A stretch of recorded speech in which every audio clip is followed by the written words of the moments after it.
नमस्कार दोस्तों, क्या हाल चाल, कैसे हैं आप लोग। तो स्वागत है आप सभी का हमारे इस प्यारे से दृष्टि बैच में। तो सर, आज आप क्या कहानी बताने वाले हो? तो भाई, आज की इस क्लास की मैं बात करूं तो आज मैं मोस्ट डिमांडिंग जो चैप्टर है उसके साथ इस क्लास को शुरू करूंगा। ये जो चैप्टर का नाम है वो है नाजीवाद और हिटलर का उदय। बहुत दिन से जो बच्चों की डिमांड आ रही थी, सर सारे चैप्टर्स के वन शॉट हो रहे हैं धीरे धीरे, बस एक चैप्टर रह रहा है, इसमें बहुत दिक्कत होती है, जो इतिहास का चैप्टर है नाजीवाद और हिटलर का उदय। तो भैया चिंता मत करो, आज तुम्हारे जो अमित भैया है ना, वो इस चैप्टर को बहुत आसान बना देंगे। याद रखना, इस चैप्टर को बहुत ज्यादा डिटेल में हम नहीं पढ़ेंगे, बस इस चैप्टर को एक कहानी की तरह पढ़ेंगे। जैसे मूवी देखते हो वैसे इस चैप्टर को देखेंगे। कुछ नहीं करना भाई, हर एक टॉपिक जो है एक ही कहानी का हिस्सा है और उसको हम कहानी की तरह पढ़ेंगे, तभी इस चैप्टर को हम जल्दी खत्म कर सकते हैं। याद रखो, इस चैप्टर का नाम पढ़ो। इस चैप्टर के नाम में क्या है भाई? नाजीवाद और हिटलर का उदय। अब हिटलर क्या था भाई? हिटलर का नाम तुमने सुना होगा कभी ना कभी आपने हिटलर का जो नाम है वो सुना होगा, हिटलर। और नाजीवाद, नाजीवाद क्या था सर, इसके बारे में हम बात करेंगे। उससे पहले अगर आपको इस चैप्टर के नोट्स चाहिए तो उसके लिए आपको हमारा ऐप डाउनलोड करना पड़ेगा। पीडब्ल्यू का ऐप डाउनलोड कर लीजिए। पीडब्ल्यू के ऐप को डाउनलोड करने के बाद आप जब सर्च करोगे वहां पे जाके दृष्टि बैच के अंदर आपको फ्री पीडीएफ इसका जो है मिल जाएगा, कोई पैसा आपसे नहीं लिया जाएगा। ठीक है, क्लियर हुआ? चलिए आप थोड़ा चैप्टर पे आ जाते हैं। देखो यहाँ पे दो शब्दों की बात हो रही है। हिटलर आपने सुना होगा, हम यहाँ पे किस इंसान के बारे में बात कर रहे हैं भाई? इतना कैसा नाम हो गया इस इंसान का कि इस इंसान के बारे में हम एक चैप्टर पढ़ रहे हैं, पूरा का पूरा अध्याय ही इस इंसान के इर्द गिर्द घूमता है। सर हिटलर नाम तुमने सुना होगा, एक सीरियल भी आता था पहले, आपने देखा होगा, हिटलर दीदी नाम से। हम लड़ाई जब होती है तो बोल देते हैं अरे बड़े हिटलर बनने हो यार। तो ऐसा क्या किया था इस इंसान ने कि हम इस इंसान के नाम को मुहावरे की तरह इस्तेमाल कर रहे हैं? सर क्या था इस इंसान में? और ये नाजीवाद क्या था? तो भाई हिटलर की जो पार्टी थी, नाजी पार्टी, इसकी जो विचारधाराएं थी, क्योंकि मैं बोलता हूं हमेशा ये वाद जो लगा हुआ है क्या है सर? विचारधारा को दर्शाता है। तो यह हिटलर की जो विचारधाराएं थी और इन विचारधाराओं से प्रभावित ये जो पार्टी थी, इसको हमने बोल दिया नाजीवाद। अब इसी की कहानी हम पढ़ेंगे। क्यों पढ़ेंगे? क्योंकि भाई जर्मनी में या फिर पूरे यूरोप की बात करूं, जब द्वितीय विश्व युद्ध हो रहा था तो ना सिर्फ द्वितीय विश्व युद्ध हुआ था, उस द्वितीय विश्व युद्ध की आड़ में जर्मनी और आसपास के जितने भी देश हैं, पोलैंड जैसे, वहां पर आपको एक बड़े स्तर पर एक नरसंहार देखने को मिलेगा। नरसंहार को हम इंग्लिश में बोलते हैं जेनोसाइड, यानी कि जब एक तरीके से हम बड़े स्तर पर लोगों का कत्ल करते हैं, मारते हैं उन्हें, तो उसको हम बोल देते हैं नरसंहार। अब इसी की कहानी हम पढ़ेंगे, क्या हुआ था, कैसे हुआ था, क्योंकि बहुत ही बड़ी संख्या में लोग मारे गए थे। रूह कपा देने वाला चैप्टर है। चलिए, आपकी चैप्टर की शुरुआत जब होती है तो यहां पे एक हेलमत नाम का बच्चा है, इसकी कहानी से होती है। अब हेलमत यहां पे एक ऐसा कैरेक्टर है जिससे हम पूरे चैप्टर की शुरुआत कर रहे हैं। जैसे कि आपने बहुत सारी मूवीज देखी होंगी और उस मूवीज में जब कहानी शुरू होती है ना, तो कहानी का एक छोटा सा हिस्सा जो है वो दिखा दिया जाता है, फिर उसके बाद है ना कट होता है, उसके बाद आपकी कहानी शुरू होती है। ऐसे ही आप देखोगे ये चैप्टर की शुरुआत हो रही है हेलमत नाम के बच्चे पे। हेलमत जो बच्चा है 10-11 साल का बच्चा है और ये अपने माँ बाप को बात करते हुए सुन रहा है सर। और इसके जो माँ बाप हैं वो आपस में बातें कर रहे हैं और ये बोल रहे हैं कि अब जो है हम जो है हार चुके हैं, यानी कि ये जो इसके पिताजी हैं वो फिजिशियन है बहुत बड़े और ये हिटलर के लिए काम करते हैं। अब क्योंकि ये हिटलर के लिए काम करते हैं तो भाई अब जो है हिटलर हार चुका है, द्वितीय विश्व युद्ध में हिटलर हार चुका है। हिटलर की मैं बात करूं, उसको मारने वाले हैं लोग, अब हिटलर मर जाएगा, हिटलर हार चुका है। और क्योंकि हिटलर के लिए ही ये काम करते हैं तो ये भी डरे हुए हैं और ये बोले जा रहे हैं कि अब जो मित्र राष्ट्र है वो हमें छोड़ेंगे नहीं, यानी कि जिन्होंने इसको हराया है वो इन्हें छोड़ेंगे नहीं। अब मैं द्वितीय विश्व युद्ध की बात करूं तो द्वितीय विश्व युद्ध दो शक्तियों के बीच में हुआ था, धूरी शक्तियां और मित्र राष्ट्र। धूरी शक्तियों में कौन था? मेन जो देश था वो था जर्मनी, मुख्य रूप से जर्मनी था, इटली था, जापान था। और अगर आप मित्र राष्ट्रों की बात करोगे तो मित्र राष्ट्रों में ब्रिटेन था, फ्रांस था, यूएसए की एंट्री हो जाती है बाद में। अलग अलग देश थे, मुख्य रूप से 3-4 देश शामिल थे। अब हुआ यह था, द्वितीय विश्व जब हुआ तो स्टार्टिंग में ऐसा लगा, शुरुआत में ऐसा लगा हिटलर जीत जाएगा, यानी कि धूरी शक्तियां जीत जाएंगी। लेकिन जैसे जैसे अब चीजें आगे बढ़ी और जैसे अमेरिका की जो है युद्ध में एंट्री हो जाती है, वैसे वैसे आप देखोगे कि हिटलर हार जाता है और धूरी शक्तियां, मित्र राष्ट्र जो होते हैं वो धूरी शक्तियों को हरा देते हैं, यानी कि हिटलर हार जाता है। और ये इससे डरे हुए हैं कि अब जो मित्र राष्ट्र जो है वो हमको छोड़ेंगे नहीं, इनके सैनिक जो है हमको छोड़ेंगे नहीं। ये सारी सारी जो बातें हेलमेट सुन रहा है। और अगले दिन क्या होता है? अगले दिन इसके जो पेरेंट्स होते हैं, इसके माँ बाप जो होते हैं, इसको घुमाने ले जाते हैं, पिकनिक पे ले जाते हैं। और जब ये आता है और जब ये सो जाता है आके, सुबह जब ये देखता है तो पता चलता है इसको इसके माँ बाप ने सुसाइड कर लिया है, आत्महत्या कर लिया है। इतना डर था इन दोनों के अंदर। तो यहां पे इस कहानी से बताया गया है कि किस किस तरह का मंजर रहा होगा उस टाइम पर, कैसा मंजर रहा होगा, कैसी कैसी एक वो जो है ना डर का माहौल जो बोलते हैं ना, डर का माहौल है, तो किस तरीके से यहां पे माहौल रहा होगा द्वितीय विश्व युद्ध के समय। अब यहां पे जो कहानियां अब शुरू होती है हमारी मेन स्टोरी। मेन स्टोरी की हम बात करें तो हमारी जो कहानी है इसकी शुरुआत तब हुई जब द्वितीय विश्व युद्ध होता है। और द्वितीय विश्व युद्ध की आड़ में आप देखोगे जर्मनी देश जो था, जो कि धूरी शक्तियों की तरफ से लड़ रहा था, यहां पे आप देखोगे एक बहुत बड़े स्केल पर, बहुत बड़े स्तर पर जो है जनसंहार हुआ था। द्वितीय विश्व युद्ध एक ऐसा विश्व युद्ध था जिसमें आम लोग ज्यादा मरे थे, सैनिक कम मरे थे, याद रखना। अब देखोगे ये द्वितीय विश्व युद्ध एक तरफ हो रहा है, दूसरी तरफ आप देखोगे हिटलर जो था वो बहुत बड़ी संख्या में अपने देश के ही अंदर नस्लीय भेदभाव के चलते आप देखोगे लाखों करोड़ों लोगों को ये मार रहा था। अगर मैं बात करूं यहूदियों की, स्पेशली यहूदियों को तो बहुत मारा गया है, मुट्ठी भर यहूदी बचे थे द्वितीय विश्व युद्ध के बाद, सारे यहूदी मार दिए थे हिटलर ने। यह पूरा नरसंहार हो रहा था जर्मनी, और किसी को कानो कान खबर भी नहीं थी। अब देखोगे कुछ खास नस्ल के जो लोग थे, कुछ खास नस्ल के जो लोग थे, उनको एक तरीके से सामूहिक रूप से मारा जा रहा था। इनमें से जो ज्यूज थे, जिसको यहूदी बोला जाता था, यहूदी एक धर्म होता है, जैसे आप देखें हिंदू धर्म है ना, इस्लाम धर्म है, क्रिश्चियनिटी धर्म है, तो ज्यू भी क्या, ज्यू एक तरीके से समुदाय है, एक धर्म का नाम है ना। तो आप देखोगे ज्यूज जो समुदाय के लोग हैं, उनको एक तरीके से उनका सामूहिक नरसंहार किया जा रहा है, एक तरीके से आप बोल सकते हो उनको मारा जा रहा है। याद रखना इस नरसंहार में करीबन करीबन 60 लाख यहूदी मारे गए थे। सबसे ज्यादा प्रताड़ित जो है इनको ही किया गया था। उसके बाद 2 लाख जिप्सी मारे गए थे। जिप्सी क्या होता है? जिप्सी भी बेटा एक समुदाय होता है जो आपको यूरोप में मिलता है। 10 लाख जो पोलैंड के लोग थे ये भी मारे गए थे, पोलैंड के नागरिक मारे गए थे। अब क्योंकि हुआ यह था, जर्मनी ने जब हमला किया था तो सबसे पहले पोलैंड को ही मारा था, सबसे पहले पोलैंड पर ही हमला किया था। तो पोलैंड पर जब हमला किया तो उस हमले में 10 लाख से ज्यादा लोगों को मार डाला। तो ये क्या हो रहा था सर? ये एक तरीके से युद्ध के चलते, युद्ध की आड़ में ये सारे काम हो रहे हैं। मतलब युद्ध में तो अलग मारे जा रहे हैं लोग, लेकिन युद्ध की आड़ में जो नरसंहार हो रहा है ये अलग हो रहा है। क्लियर हुआ? बहुत अच्छी बात है। आप देखोगे कि जिन लोगों को आप देखोगे मानसिक और शारीरिक रूप से अपंग घोषित कर दिया गया था, उनको भी नहीं छोड़ा गया, क्योंकि हिटलर को ऐसा लगता था ये जो लोग हैं ये बिल्कुल बेकार लोग हैं। तो 70,000 से ज्यादा जो जर्मन नागरिक थे, जो कि एक तरीके से शारीरिक रूप से अपंग थे, मानसिक रूप से अपंग थे, इन लोगों को मारा जा रहा था, क्योंकि ये लोग किसी काम के नहीं थे। ये सब किसके चलते हो रहा था? हिटलर और हिटलर की जो नाजी पार्टी थी इसके चलते, इनकी विचारधाराओं के चलते ये सब किया जा रहा था। और जितने भी हिटलर के जो विरोधी थे, जो राजनीतिक विरोधी थे, यानी कि जितनी भी अलग अलग जो विपक्षीय दल थे, उनके नेता जो थे, उनको भी निकाल कर मारा जा रहा था, मौत के घाट उतारा जा रहा था। क्लियर हुआ? चलिए, तो ये कहानी है, कुछ ऐसा मंजर है हमारा। द्वितीय विश्व युद्ध हो रहा है एक तरफ, और दूसरी तरफ आपको जर्मनी में और जर्मनी के आसपास के जो देश है वहां पर एक भयानक स्थिति देखने को मिलती है। अब हुआ क्या? मई 1945 में हुआ ये कि जर्मनी ने क्या किया? जर्मनी ने मित्र राष्ट्रों के सामने आत्मसमर्पण कर दिया। मतलब यह होता है कि हिटलर हार जाता है, जर्मनी हार जाता है, धूरी शक्तियां हार जाती हैं, और मित्र राष्ट्र जो थे वो जीत जाते हैं। अब तक कानो कान खबर नहीं थी किसी को कि यह सब हो रहा है। थोड़ा बहुत पता था, लेकिन यह नहीं पता था कि इतने बड़े स्तर पर द्वितीय विश्व युद्ध की आड़ में यह सब कर रहा है हिटलर। चलो ठीक है, अब होता क्या है? अब जब यह पता चलता है तो आप देखोगे कि हिटलर को जब पता लगा कि भाई वो हार गया है, तो हिटलर ने क्या किया सर? बहुत सारे बच्चे पूछते हैं हिटलर ने क्या किया। तो बेटा बहुत सारे लोग ऐसे बोलते हैं कि उसको पता था कि वो हार जाएगा, और जब उसको पता चला कि वो हार चुका है फाइनली, तो वो एक तरीके से खुद को गोली मार देता है। गोली मतलब वो भी एक तरीके से आत्महत्या कर लेता है। क्लियर हुआ ना? इसलिए आप देखोगे हिटलर और उसका जो प्रमुख जो मंत्री था, अच्छा याद रखना कि हिटलर का एक प्रमुख मंत्री हुआ करता था, उसको हम बोलते थे जोसेफ गोबेल्स करके नाम था इसका। ये एक तरीके से क्या था? ये एक तरीके से इसका प्रोपेगेंडा मिनिस्टर था, एक तरीके से, है ना। जो प्रोपेगेंडा मिनिस्टर, प्रोपेगेंडा का मतलब क्या होता है? एक तरीके से आप अपना क्या फैला रहे हो, आपने जो विचारधाराएं हैं वो लोगों तक, गलत जो चीजें होती है ना वो लोगों तक पहुंचाते हो आप, उसको हम बोलते हैं प्रोपेगेंडा। तो उसका एक मिनिस्टर था बहुत बड़ा, उसको हम बोलते थे गोबेल्स। इन लोगों ने क्या किया? इन लोगों ने, इनके जो परिवार ने क्या किया? आत्महत्या कर ली। बर्लिन नाम की जगह है जर्मनी में, वहां पे एक बंकर था, बंकर के अंदर आप देखोगे जो उसका मिनिस्टर था, जो उसका मंत्री था बहुत बड़ा, गोबेल्स नाम था इसका, एक प्रोपेगेंडा मिनिस्टर बोलते थे हम इसको। ये जो भी हिटलर की जो चीजें हैं, जिस तरीके से लोगों को प्रभाव डाल रहा है, लोगों को गलत तरीके से, है ना, कुछ सूचनाएं दे रहा है, उनको एक तरीके से क्या कर रहा है, एक तरीके से, है ना, एक तरीके से आप उनको मिसगाइड कर रहा है, या फिर आप बोल सकते हो एक तरीके से उनको, एक तरीके से आप बोल सकते हो कि उनको भटका रहा है एक तरीके से, है ना। तो उसको हम बोलते हैं एक तरीके से अपना प्रोपेगेंडा फैलाना, अपनी विचारधाराओं को गलत तरीके से लोगों को फैलाना। तो ये किसका काम था? ये इसका मंत्री था गोबेल्स, इसका काम था। और आप देखोगे कि जब इनको पता लगा कि हारने वाले हैं, तो ये लोग क्या करते हैं भाई? ये लोग सुसाइड कर लेते हैं, ये लोग एक तरीके से आत्महत्या कर लेते हैं। क्लियर हुआ ना? चलिए, बहुत ही बढ़िया बात, बहुत ही बढ़िया बात। अच्छा, आगे हम बढ़ते हैं, आगे जब बढ़ेंगे, यहां पर बोला जा रहा है कि अप्रैल 1945 तक आप देखोगे हिटलर की मौत हो चुकी थी, इसकी सूचना मिल चुकी थी। इसके बाद क्या होता है? इसके बाद आप देखोगे युद्ध जो है लगभग समाप्त हो जाता है, और जर्मनी जो था वो एक तरीके से आत्मसमर्पण कर देता है। अब यहां पे बात बोली गई है, ये था गोबेल्स, ये देखो ध्यान से देखो, इस इंसान को ध्यान से देखो, ये था गोबेल्स। ये एक तरीके से हिटलर का जो संदेश है उनको गलत तरीके से लोगों तक पहुंचाता था, ताकि लोगों के दिमाग में, है ना, यहूदियों के प्रति एक घृणा की भावना एकदम पहुंच जाए।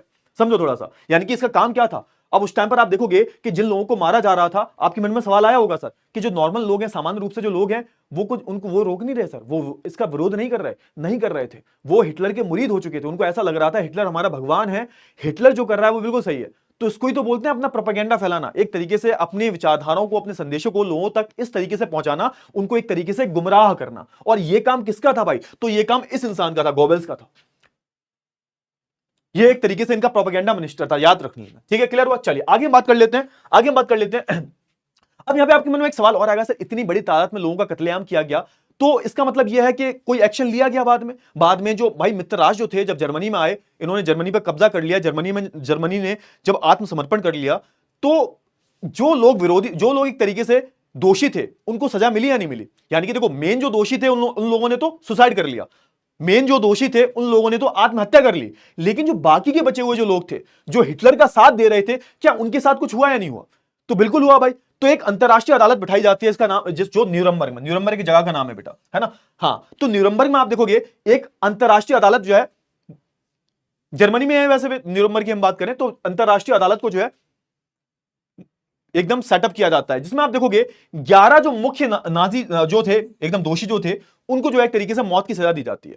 यानी कि 11 जो दोषी पाए गए थे, जो नाजी पार्टी के मुख्य लोग जो थे, मुख्य दोषी जो थे, इनको सिर्फ मौत की सजा दी जाती है। आप कहोगे सर 11, सिर्फ 11 कोई, इसमें तो हजारों लोग होंगे। बिल्कुल थे हजारों लोग, लेकिन आप देखोगे कि सिर्फ और सिर्फ 11 को ही एक तरीके से मौत की सजा दे दी जाती है ना? क्लियर हो? आप सोच के देखो कि सर ये बात बताओ कि सर इन लोगों ने तो लाखों करोड़ों लोगों का कत्लेआम किया था और सिर्फ 11 लोगों को ही मौत की सजा मिली। अब इसकी कहानी यह है, इसकी कहानी क्या? इसकी कहानी यह है कि यहां पर जो सजा दी जा रही थी जर्मनी को, अब यहां पे इतनी कम सजा क्यों मिल रही है जर्मनी को? यहां पे मेन सवाल तो यह आता है ना सर, यहां पे मेन जो चीज ये आती है सर कि जर्मनी को जो सजा मिल रही है वो इतनी कम क्यों मिल रही है सर? सिर्फ 11 लोगों को, 11 दोषी को, जिन्होंने लाखों करोड़ों लोगों को मार दिया, तो कम से कम यहां पर बहुत सारे जो नाजीवादी लोग हैं, इनको मौत की सजा देनी चाहिए थी, लेकिन यहां पे सिर्फ 11 दोषियों को ही फांसी की सजा होती है और बाकी के सबको जो है उम्र कैद की सजा सुनाई जाती है। लेकिन भाई जो एक तरीके से नाजियों ने किया था, वो उनकी बर्बरता और उनके जो जुल्म थे, अगर उसको मद्देनजर ध्यान में रखा जाए, तो भाई ये सजा तो कुछ भी नहीं है उसके मुकाबले। जो हरकतें इन लोगों ने की थी, तो जो बर्बरता इन लोगों ने की थी, उसको अगर मद्देनजर रखते हुए देखा जाए, तो यहां पर तो भाई इनको कुछ भी सजा नहीं मिली। अब यहां पर यह बोला गया, असल में मित्र राष्ट्र पराजित जर्मनी पर इस बार वैसा कठोर दंड नहीं देना चाहते थे जैसा उनको प्रथम विश्व युद्ध में दिया गया था। अब यहां से हमारी असली कहानी शुरू होगी। असली कहानी यह है हमारी कि यहां पर जो हमारे मित्र राष्ट्र थे, वो जर्मनी पर ज्यादा एक तरीके से दंड नहीं देना चाहते थे जर्मनी को। क्यों नहीं देना चाहते थे? क्योंकि प्रथम विश्व युद्ध में भी जर्मनी लड़ा था, प्रथम विश्व युद्ध में भी जर्मनी लड़ा था, और प्रथम विश्व युद्ध में जब जर्मनी हार गया था, तो जर्मनी पर बहुत ज्यादा जुल्म ढोया गया था मित्र राष्ट्रों के द्वारा, और उसी का कहीं ना कहीं कारण बना द्वितीय विश्व युद्ध। हाँ, बिल्कुल सही सुना आपने। द्वितीय विश्व युद्ध क्यों हुआ? क्योंकि प्रथम विश्व युद्ध हुआ था। प्रथम विश्व युद्ध जब हुआ, तो कहीं ना कहीं जर्मनी जब हार जाता है, तो जर्मनी को बहुत सारी प्रताड़नाएं झेलनी पड़ती हैं, और कहीं ना कहीं जर्मनी के जो लोग थे उनके अंदर एक गुस्सा भर जाता है, और गुस्सा वो कैसे निकलता है? द्वितीय विश्व युद्ध के रूप में निकलता है। कहीं ना कहीं प्रथम विश्व युद्ध अगर ना हुआ होता, तो हिटलर भी शायद आज पैदा नहीं हुआ होता, हिटलर भी शायद कुछ और कर रहा होता। समझो थोड़ा सा, द्वितीय विश्व युद्ध जो हुआ था, उसका मेन जो कारण बताया जाता है, वो बताया जाता है प्रथम विश्व युद्ध। और प्रथम विश्व युद्ध के बाद जब जर्मनी हार जाता है, तो उनके साथ बहुत बुरा बर्ताव किया जाता है, काफी सारी प्रताड़नाएं दी जाती हैं। तो इसकी बाद क्या हुआ? इसके बाद आपको द्वितीय विश्व युद्ध देखने को मिला। तो इसलिए आप देखोगे, इसलिए यहां पर जो मित्र राज्य जो थे, वो इस बारी जर्मनी पर बहुत ज्यादा क्या नहीं होना चाहते थे सर? बहुत ज्यादा आप देखोगे एक तरीके से बहुत ज्यादा क्या नहीं होना चाहते थे, बहुत ज्यादा उनको दंडित या फिर बहुत ज्यादा उन पर प्रताड़नाएं उन पर नहीं डालना चाहते थे। क्यों? क्योंकि अगर ऐसा हुआ तो क्या पता तीसरा विश्व युद्ध हो जाए, है ना? तो इसलिए आप देखोगे कि बहुत ज्यादा सजाएं इनको नहीं दी गई। अच्छा सर, अब यहां पे हम बात करेंगे किसके बारे में? अब यहां पे हम बात करेंगे प्रथम विश्व युद्ध और द्वितीय विश्व युद्ध के बारे में। अब हमारी जो एक पूरी कहानी है, इस चैप्टर की जो पूरी कहानी है, वो प्रथम विश्व युद्ध और द्वितीय विश्व युद्ध, इन दोनों की बीच की कहानी है सर, इन दोनों के बीच की कहानी है सर। मतलब ये कि जो हम कहानी पढ़ने वाले हैं, वो एक तरीके से प्रथम विश्व युद्ध और प्रथम विश्व युद्ध के बाद जो क्या क्या चीजें हुई, जिसकी वजह से हिटलर का जन्म हुआ। भाई हिटलर का जन्म तो एक्चुअली बहुत पहले हो गया था, लेकिन हिटलर को ताकत मिली, और किस तरीके से हिटलर ने सत्ता पर काबिज एक तरीके से कब्जा किया, और एक तरीके से वहां पे तानाशाही लागू कर दी। तो ऐसी क्या परिस्थितियां रही होंगी? ऐसा कुछ तो हुआ होगा सर। थोड़ी सी बात कर लेते हैं इसके बारे में कि भाई जर्मन होता है ना कि भाई एक जो जिस शेर के चोट लगी होती है, तो भाई वो शेर जो होता है कभी शांत नहीं बैठता, तो यहां पे जर्मनी जो था वो एक तरीके से घायल शेर था भाई, और उसने अपना बदला किस रूप में लिया? द्वितीय विश्व युद्ध के रूप में लिया। तो ऐसा क्या हुआ था सर जर्मनी के साथ में, तो समझो थोड़ा सा।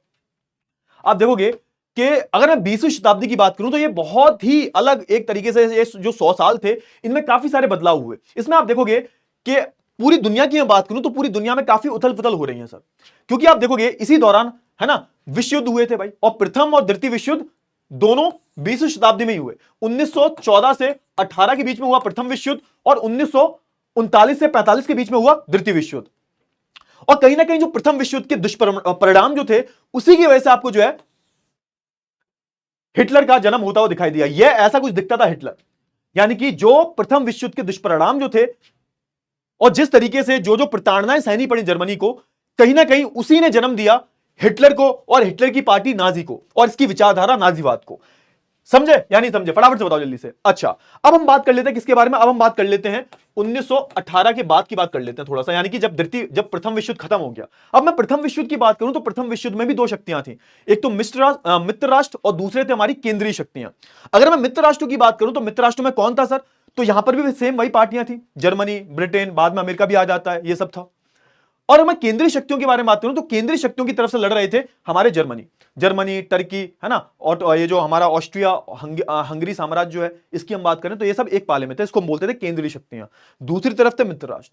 अब ये युद्ध हुआ, और आप देखोगे युद्ध में क्या हुआ? वही हुआ, युद्ध में फिर से जर्मनी हार जाता है, फिर से केंद्रीय शक्तियां हार जाती हैं। और जब केंद्रीय शक्तियां हार जाती हैं, जर्मनी युद्ध हार जाता है, फिर क्या किया जाता है? फिर होता यह है कि भैया जर्मनी में एक तरीके से वेमा गणराज्य की घोषणा कर दी जाती है। यानी कि एक तरीके से वेमा गणराज्य का यहां पे मतलब क्या है? तो वेमा गणराज्य का सिंपल सा यहां पे अर्थ है, एक तरीके, देखो वेमा एक जगह का नाम है, और जहां पर ये सरकार बनाई गई थी, जहां पर पूरी जो है सरकार बनाई गई थी जिस जगह पर, उसको हमने वेमा गणराज्य बोल दिया। यानी कि अब जर्मनी में भी क्या होगा? जर्मनी में भी एक तरीके से एक नई सरकार बनाई जाएगी, और उस नई सरकार को क्या बोला गया? उस नई सरकार को बोला गया वेमा गणराज्य। एक तरीके से ये लोकतांत्रिक सरकार थी, है ना, जो जर्मनी में बनाई गई थी। और जर्मनी में किसने बनवाई थी? ये जो लोकतांत्रिक सरकार है जर्मनी में, क्योंकि इससे पहले जर्मनी में क्या था? तानाशाही थी, एक तरीके से राजा हुआ करते थे, और जर्मनी में आप एक तरीके से उसको हटाकर एक तरीके से क्या कर दिया? प्रॉपर तरीके से उसको गणराज्य बना दिया। एक तरीके से जर्मनी को क्या बना दिया गया? जर्मनी को एक तरीके से लोकतांत्रिक देश बना दिया जाता है। किसके द्वारा सर? मित्र राष्ट्रों के द्वारा। अब क्योंकि जर्मनी हार गया है, उसको बात माननी पड़ेगी, तो जर्मनी में एक तरीके से जबरदस्ती की सरकार बनाई जाती है। उस सरकार को नाम दिया जाता है वेमा गणराज्य, क्योंकि ये इसका गठन कहां किया गया था? तो वेमा नाम के शहर में किया गया था इसका। ठीक है ना, क्लियर हुआ? चलिए, बहुत ही बढ़िया, बहुत ही बढ़िया। आप देखोगे 20वीं शताब्दी की शुरुआत की मैं बात करूं तो उसमें जर्मनी एक शक्तिशाली साम्राज्य था 20वीं शताब्दी की शुरुआत में। आप देखोगे जर्मनी ने क्या किया? जर्मनी ने ऑस्ट्रियाई साम्राज्य के साथ मिलकर मित्र राष्ट्रों के खिलाफ जो है प्रथम विश्व युद्ध लड़ा, जिसमें आप देखोगे एक तरीके से जर्मनी की बुरी तरह से हार हो जाती है। ठीक है सर, बहुत अच्छी बात है। क्योंकि हार क्यों हुई? स्टार्टिंग में तो जर्मनी ऐसा लग रहा था जीत जाएगा, लेकिन बाद में हुआ ये कि 1917 में अमेरिका इस युद्ध में कूद जाता है, और जैसे ही अमेरिका कूदता है, इसके फलस्वरूप आप देखोगे कि हमारे जो मित्र राज्य थे वो जीत जाते हैं। क्लियर हुआ? चलिए, बहुत ही बढ़िया। और आप देखोगे नवंबर 1918 में उन्होंने क्या किया? उन्होंने जर्मनी को घुटने पर ला दिया, या फिर आप बोल सकते हो जर्मनी ने आत्मसमर्पण कर दिया कि भैया अब हमें जो है नहीं लड़ना, हम हार गए। ठीक है सर, बहुत ही बढ़िया। आगे आप देखोगे जर्मनी की पराजय ने क्या किया? अब भाई जर्मनी की पराजय हो गई है, पराजय हो गई है वहां पे, यानी कि जर्मनी जो हार चुकी है। अब हुआ यह कि जर्मनी की अब पराजय हो चुकी है, वहां पर क्या होगा? वहां पर एक तरीके से जो अलग अलग दल हैं वो क्या करेंगे सर? वो एक तरीके से जर्मनी में एक नई सत्ता बनाने की कोशिश करेंगे, मतलब एक जर्मनी में एक नए रूप से एक सरकार बनाई जाएगी। इसी को बाद में हम क्या बोल रहे हैं? इसी को बाद में हम वेमा गणराज्य बोल रहे हैं। आप देखोगे कि वेमा एक जगह का नाम है जो कि जर्मनी में है, याद कर लेना, ठीक है ना, याद है।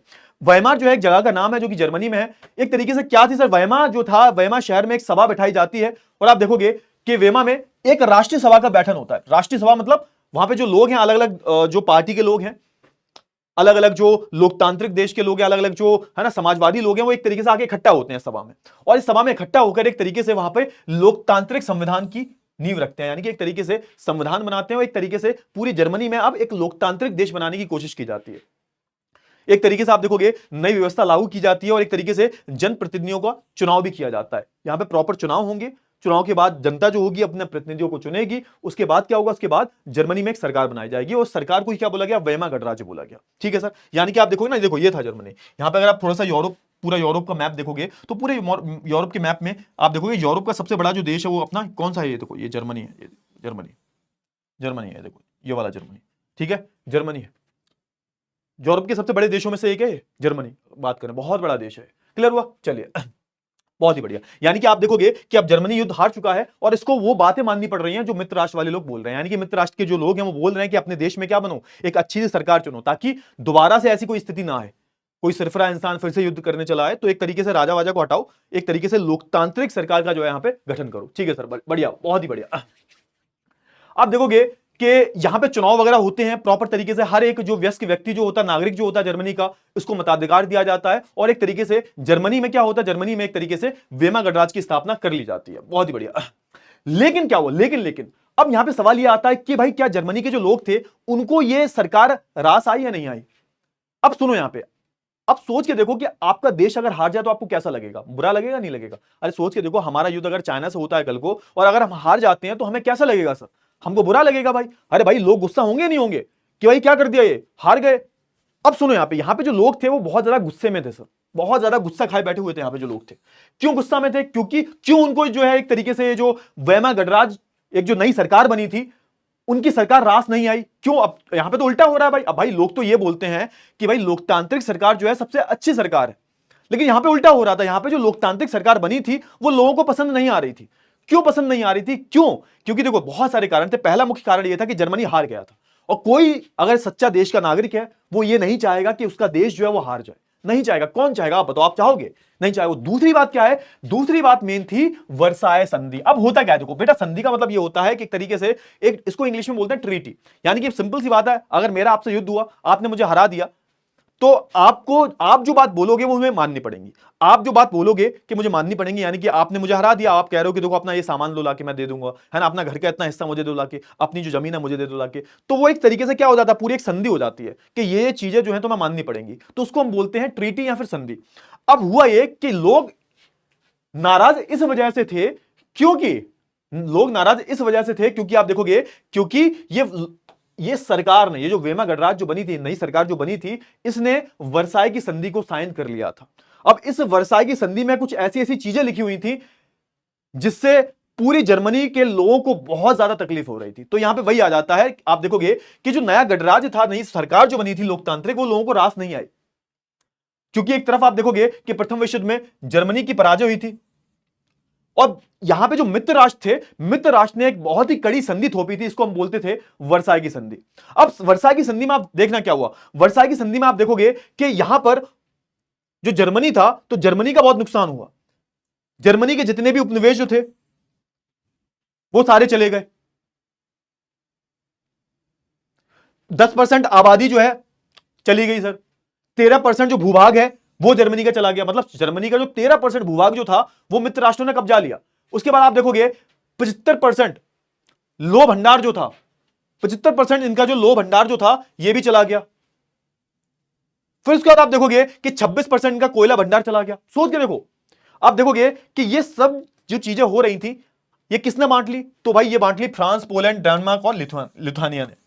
अब ये कौन थे सर, ये एक तरीके से मित्र राष्ट्र के साथ ही थे, मित्र राष्ट्र के साथ थे, है ना। तो मित्र राष्ट्र में जो है, मैं एक तरीके से ये मित्र राष्ट्र है, एक तरीके से ये क्या है, ये हमारे केंद्रीय शक्तियां। अब ये हार चुके हैं तो इनको जो है इनकी बात माननी पड़ेगी। तो इन्होंने इतनी सारी जो चीजें हैं वो किनको दे दी, इनको दे दी। अब ये जो संधि है वो किसने साइन की थी, ये जो संधि है वो वेमा गणराज्य ने ही साइन की थी। इस वजह से जो लोग थे वो क्या बोल रहे थे वेमा गणराज्य को, इसको बोल रहे थे नवंबर के अपराधी। क्योंकि आप देखोगे ना, यहाँ पे जो ये पूरी सरकार जो बनाई गई थी वो नवंबर के टाइम पे बनाई गई थी, ये संधि जो साइन हुई थी उसी टाइम पर हुई थी साइन।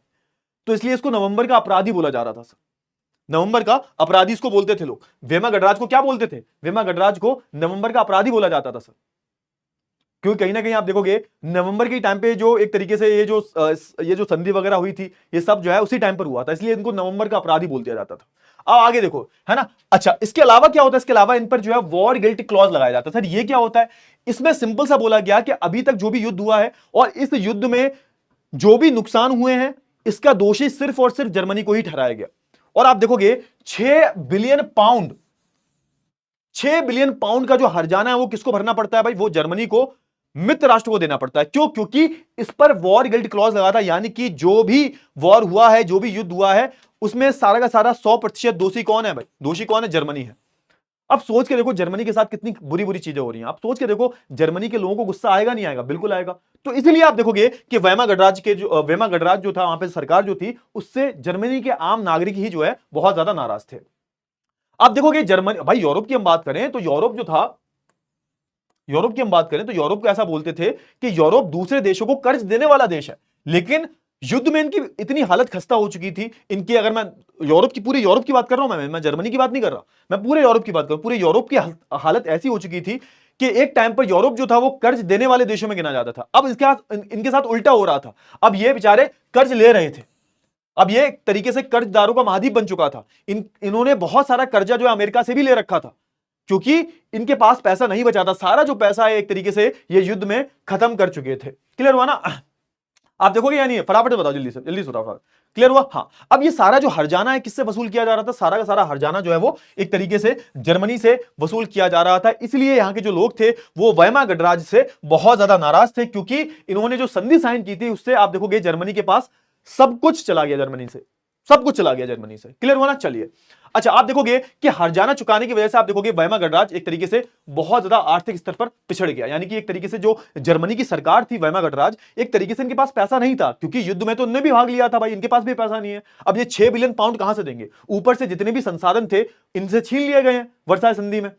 तो अब देखोगे यहां पे जर्मनी की हालत बहुत खस्ता हो गई है। अब यहां पे जो रूढ़वादी लोग जो हैं वो क्या कर रहे हैं सर? यहां पे जो रूढ़वादी लोग जो हैं वो वीमार के समर्थकों पर तरह तरह से हमले कर रहे हैं। एक तरीके से इनको नवंबर का अपराधी भी बोला जा रहा है। क्लियर हुआ? चलिए, बहुत ही बढ़िया, बहुत ही बेहतरीन, बहुत ही बेहतरीन। चलिए, बहुत ही बढ़िया। अब देखोगे कि प्रथम विश्व युद्ध के बाद जो है यूरोप में, अच्छा, यहां पे एक चीज और हो रही है, यहां पे एक चीज और हो रही है। प्रथम विश्व युद्ध खत्म हो रहा है और प्रथम विश्व युद्ध जब शुरू हुआ था उस टाइम पर आप देखोगे लाखों करोड़ों सैनिक मारे गए थे। तो उस टाइम पे आप देखोगे जो हमारे सैनिक थे इनका जो महिमा मंडल है वो बहुत ज्यादा हो रहा था भाई, कि भाई सैनिक को जो है एक तरीके से एक नायक की तरह देखा जा रहा था, हीरो की तरह देखा जा रहा था। आप देखोगे जो बड़े बड़े नेता लोग हैं, बड़े बड़े जो मीडिया वाले जो हैं, वो इन सैनिकों के जीवन के गुणगान कर रहे थे। आप देखो भैया, ये जो छोटे छोटे सैनिक जा रहे हैं, 17-17, 16-16 साल के बच्चे जा रहे हैं बेचारे लड़ने के लिए, है ना, इनकी जिंदगी कितने खतरे में थी सोच के देखो, है ना। इतने ज्यादा जाके ये बड़े बड़े खंदक जो होते थे, बड़े बड़े गड्ढे होते थे, उनमें पड़े रहा करते थे, उनसे ही लड़ते थे। उन खंदकों में अलग अलग लाशें पड़ी हुई हैं। तो इन सारी चीजों के जो है गुणगान किए जा रहे थे पूरे यूरोप में। इनको एक तरीके से, इन फौजियों को एक तरीके से हीरो की तरह देखा जा रहा था, इनको एक तरीके से सम्मान की नजरों से देखा जा रहा था। इनके बारे में न्यूज चैनल्स पर चर्चाएं वगैरह की जा रही थी। आप देखोगे लोग जो थे वो क्या करते थे भाई, लोग जो थे, लोगों को मीडिया के माध्यम से बताया क्या जाता था, लोगों को मीडिया के माध्यम से बताया यह जाता था कि खंदक में सैनिकों की जिंदगी रोमांचक है, मतलब बड़े मजा कर रहे हैं भाई। खंदक मतलब, खंदक क्या होते हैं? खंदक होते हैं बड़े बड़े गड्ढे खोल ले जाते हैं, बड़े बड़े गड्ढे होते हैं, उन गड्ढों में छुप छुप के लोग लड़ाई करते हैं। आपने मूवीज वगैरह देखी होंगी, है ना, बॉर्डर मूवी देखी? हाँ, तो बॉर्डर मूवी में क्या होता है, खंदक बहुत बड़े गहरे गड्ढे होते हैं। अब इन गहरे गड्ढों में ऐसे ऐसे ऐसे करके ऐसे छुप जाते हैं, ऐसे करके, है ना। उन खंदकों में ही इनके सारे हथियार वगैरह होते हैं और इनसे ये लड़ाई करते हैं। बहुत बड़े बड़े खंदक होते हैं, 6-6, 7-7 फुट के खंदक होते हैं, ठीक है ना। क्लियर हुआ? अच्छा, अब यहां पे मीडिया वाले ऐसा बताते हैं कि भाई ये इनकी जो खंदकों में जिंदगी है वो बहुत ज्यादा रोमांचक है, लेकिन ऐसा झूठ था। उन खंदकों की हम बात करें, वहां जो सैनिक थे बेचारे वो लाशों के साथ सोया करते थे। सोच के देखो, मतलब कोई सैनिक लड़ रहा है, वो मर गया बेचारा, तो वो खंदक में अंदर ही गिरेगा, है ना, और वहीं पे तुम्हें सोना है, वहीं पे तुम्हें खाना है। उन लाशों में कीड़े लग रहे हैं, चूहे पड़ रहे हैं, बीमारियां फैल रही हैं। तो यहां पे जो मीडिया के द्वारा बताया जाता था वो गलत बताया जाता था, और आप देखोगे कि यहां पर सैनिकों की हालत जो थी वो बहुत ज्यादा खराब हालत थी। क्लियर हुआ ना? चलिए, ये देखो, ये खंदक हुआ करते थे, देखो ये गड्ढे हैं ना, गड्ढे हैं, है ना, इधर से लड़ाई करा करते थे। आप सोच के देखो, सैनिक को गोली लगेगी तो एक गड्ढे में ही गिरेगा, है ना, उस गड्ढे में ही इन्हें रहना है, लड़ाई भी वहीं से करनी है, सोना भी वहीं है। तो ये सारी चीजें वहां पर हुआ करती थी, अलग अलग तरीके की जो बीमारियां हैं वो फैल रही थी। अच्छा, अब दूसरी तरफ आप देखोगे कि जर्मनी में एक आर्थिक, एक तरीके से राजनीतिक उथल पुथल भी चल रही थी। मतलब ये कि एक तरफ वीमार गणराज्य बन चुका है ना, और दूसरी तरफ आप देखोगे कि जर्मनी में अलग अलग विचारधाराओं को जन्म हो रहा था। एक तरफ आप देखोगे जर्मनी में साम्यवादी विचारधारा, एक तरीके से समाजवादी विचारधारा जन्म ले रही थी। मतलब यह कि वहां पे बहुत सारे लोग ऐसे थे जो चाहते थे कि जर्मनी में एक तरीके से, जैसी रशिया में सरकार बनी है, कुछ इसी प्रकार की सरकार जो है जर्मनी में बन जाए। यानी कि रशिया में कैसी सरकार बनी थी, याद करो, रशिया में क्या हुआ था, समाजवाद का उदय हुआ था। रशिया में एक तरीके से कम्युनिस्ट गवर्नमेंट बनी थी। रशिया में एक तरीके से सारी जो ताकत थी किसके हाथ में आ गई थी, लेनिन के हाथ में आ गई थी। अगर तुमने चैप्टर नहीं पढ़ा है समाजवाद, यूरोप में समाजवाद, रूसी क्रांति, प्लीज एक बार जाके पढ़ लेना, है ना, वहां पे बताया मैंने। तो जैसा रूस में हुआ था, तो रूस से प्रभावित होकर जर्मनी में भी बहुत सारे लोग थे जो रूस के तर्ज पर वैसी सरकार बनाना चाहते थे। और यहां पर होता है भाई हमारे क्या, राजनीतिक रेडिकलवाद। अब यहां पे आप देखोगे बहुत सारे लोग ऐसे आएंगे, यहां पे रेडिकलवाद का सिंपल सा मतलब है जो लोग बहुत तेजी से बदलाव चाहते हैं। अब देखो ध्यान से, अब देखो ध्यान से, यहां पे हुआ क्या कि जो भाई वीमा गणराज्य जो है इसकी एक तरीके से स्थापना हो चुकी थी, है ना, इसकी स्थापना हुई।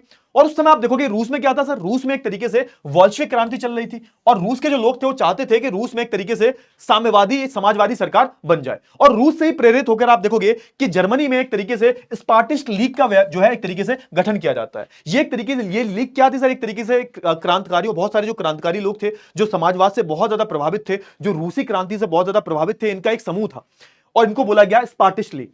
इनके जो क्रांतिकारी थे वो क्या करते हैं, वो एक तरीके से विद्रोह करने की जो है योजना बनाते हैं कि हमें क्या करना है, हमें जर्मनी में ये वीमा गणराज्य को हटाना है और एक तरीके से यहां पर एक तरीके से क्या बनानी है, एक तरीके से हमें यहां पर भी रूस की तर्ज पर एक सरकार बनानी है। क्लियर हुआ? चलिए, और आप देखोगे ये लोग क्या चाहते थे बेसिकली, ये भी एक तरीके से सोवियत संघ का निर्माण करना चाहते थे। और आप देखोगे यहां पर हुआ भी, बर्लिन की हम बात करें, बर्लिन जर्मनी में आता है, आप देखोगे बर्लिन की हम बात करूं तो बर्लिन में जो लोग थे, लोग सोवियत संघ जैसी सरकार की मांग कर रहे थे। यानी कि एक तरीके से जैसा रशिया में हुआ था कि भाई वहां पे अलग अलग सोवियत बनाए गए थे, और इन सोवियतों को जो है एक तरीके से इन सोवियत के जो लोग थे, इन्होंने ही बाद में आप देखोगे कहीं ना कहीं जाकर एक साम्यवादी, एक समाजवादी सरकार का गठन किया था। तो यहां पर भी सेम वही हो रहा है, यहां पर भी आप लोग जो है वो एक तरीके से, है ना, सोवियत संघ जैसी सरकार का जो है एक तरीके से क्या करना चाहते हैं, निर्माण करना चाहते हैं। क्योंकि आपको याद होगा सोवियत संघ जो बना था, पेट्रो सोवियत, इसी ने क्या किया था, इसी ने राजा को हटा दिया था, है ना, राजा को हटा दिया था। उसके बाद वहां पर क्या बनी थी, उसके बाद वहां पर एक तरीके से अंतरिम सरकार बनाई गई थी। अगर चैप्टर नहीं पढ़ा, पढ़ लेना जाके, तभी मैं बोलता हूं कि हर चैप्टर जो है इतिहास में हर चैप्टर जुड़ा हुआ होता है। समझे नहीं समझे? हाँ, बहुत बढ़िया। चलिए, बहुत बढ़िया, आगे बात कर लेते हैं। फिर क्या हुआ, फिर आप देखोगे कि एक तरफ कौन थे सर, एक तरफ हमारे स्पार्टिश लीग के लोग थे जो समाज एक तरीके से, है ना, साम्यवादी समाजवादी सरकार बनाना चाहते थे। दूसरी तरफ आप देखोगे बहुत सारे समाजवादियों, है ना, बहुत सारे जो, है ना, लोकतांत्रिक जो लोग हैं, डेमोक्रेट्स जिसको बोलते थे, बहुत सारे जो कैथोलिक गुट के जो लोग थे, मतलब ये अलग अलग लोग हैं।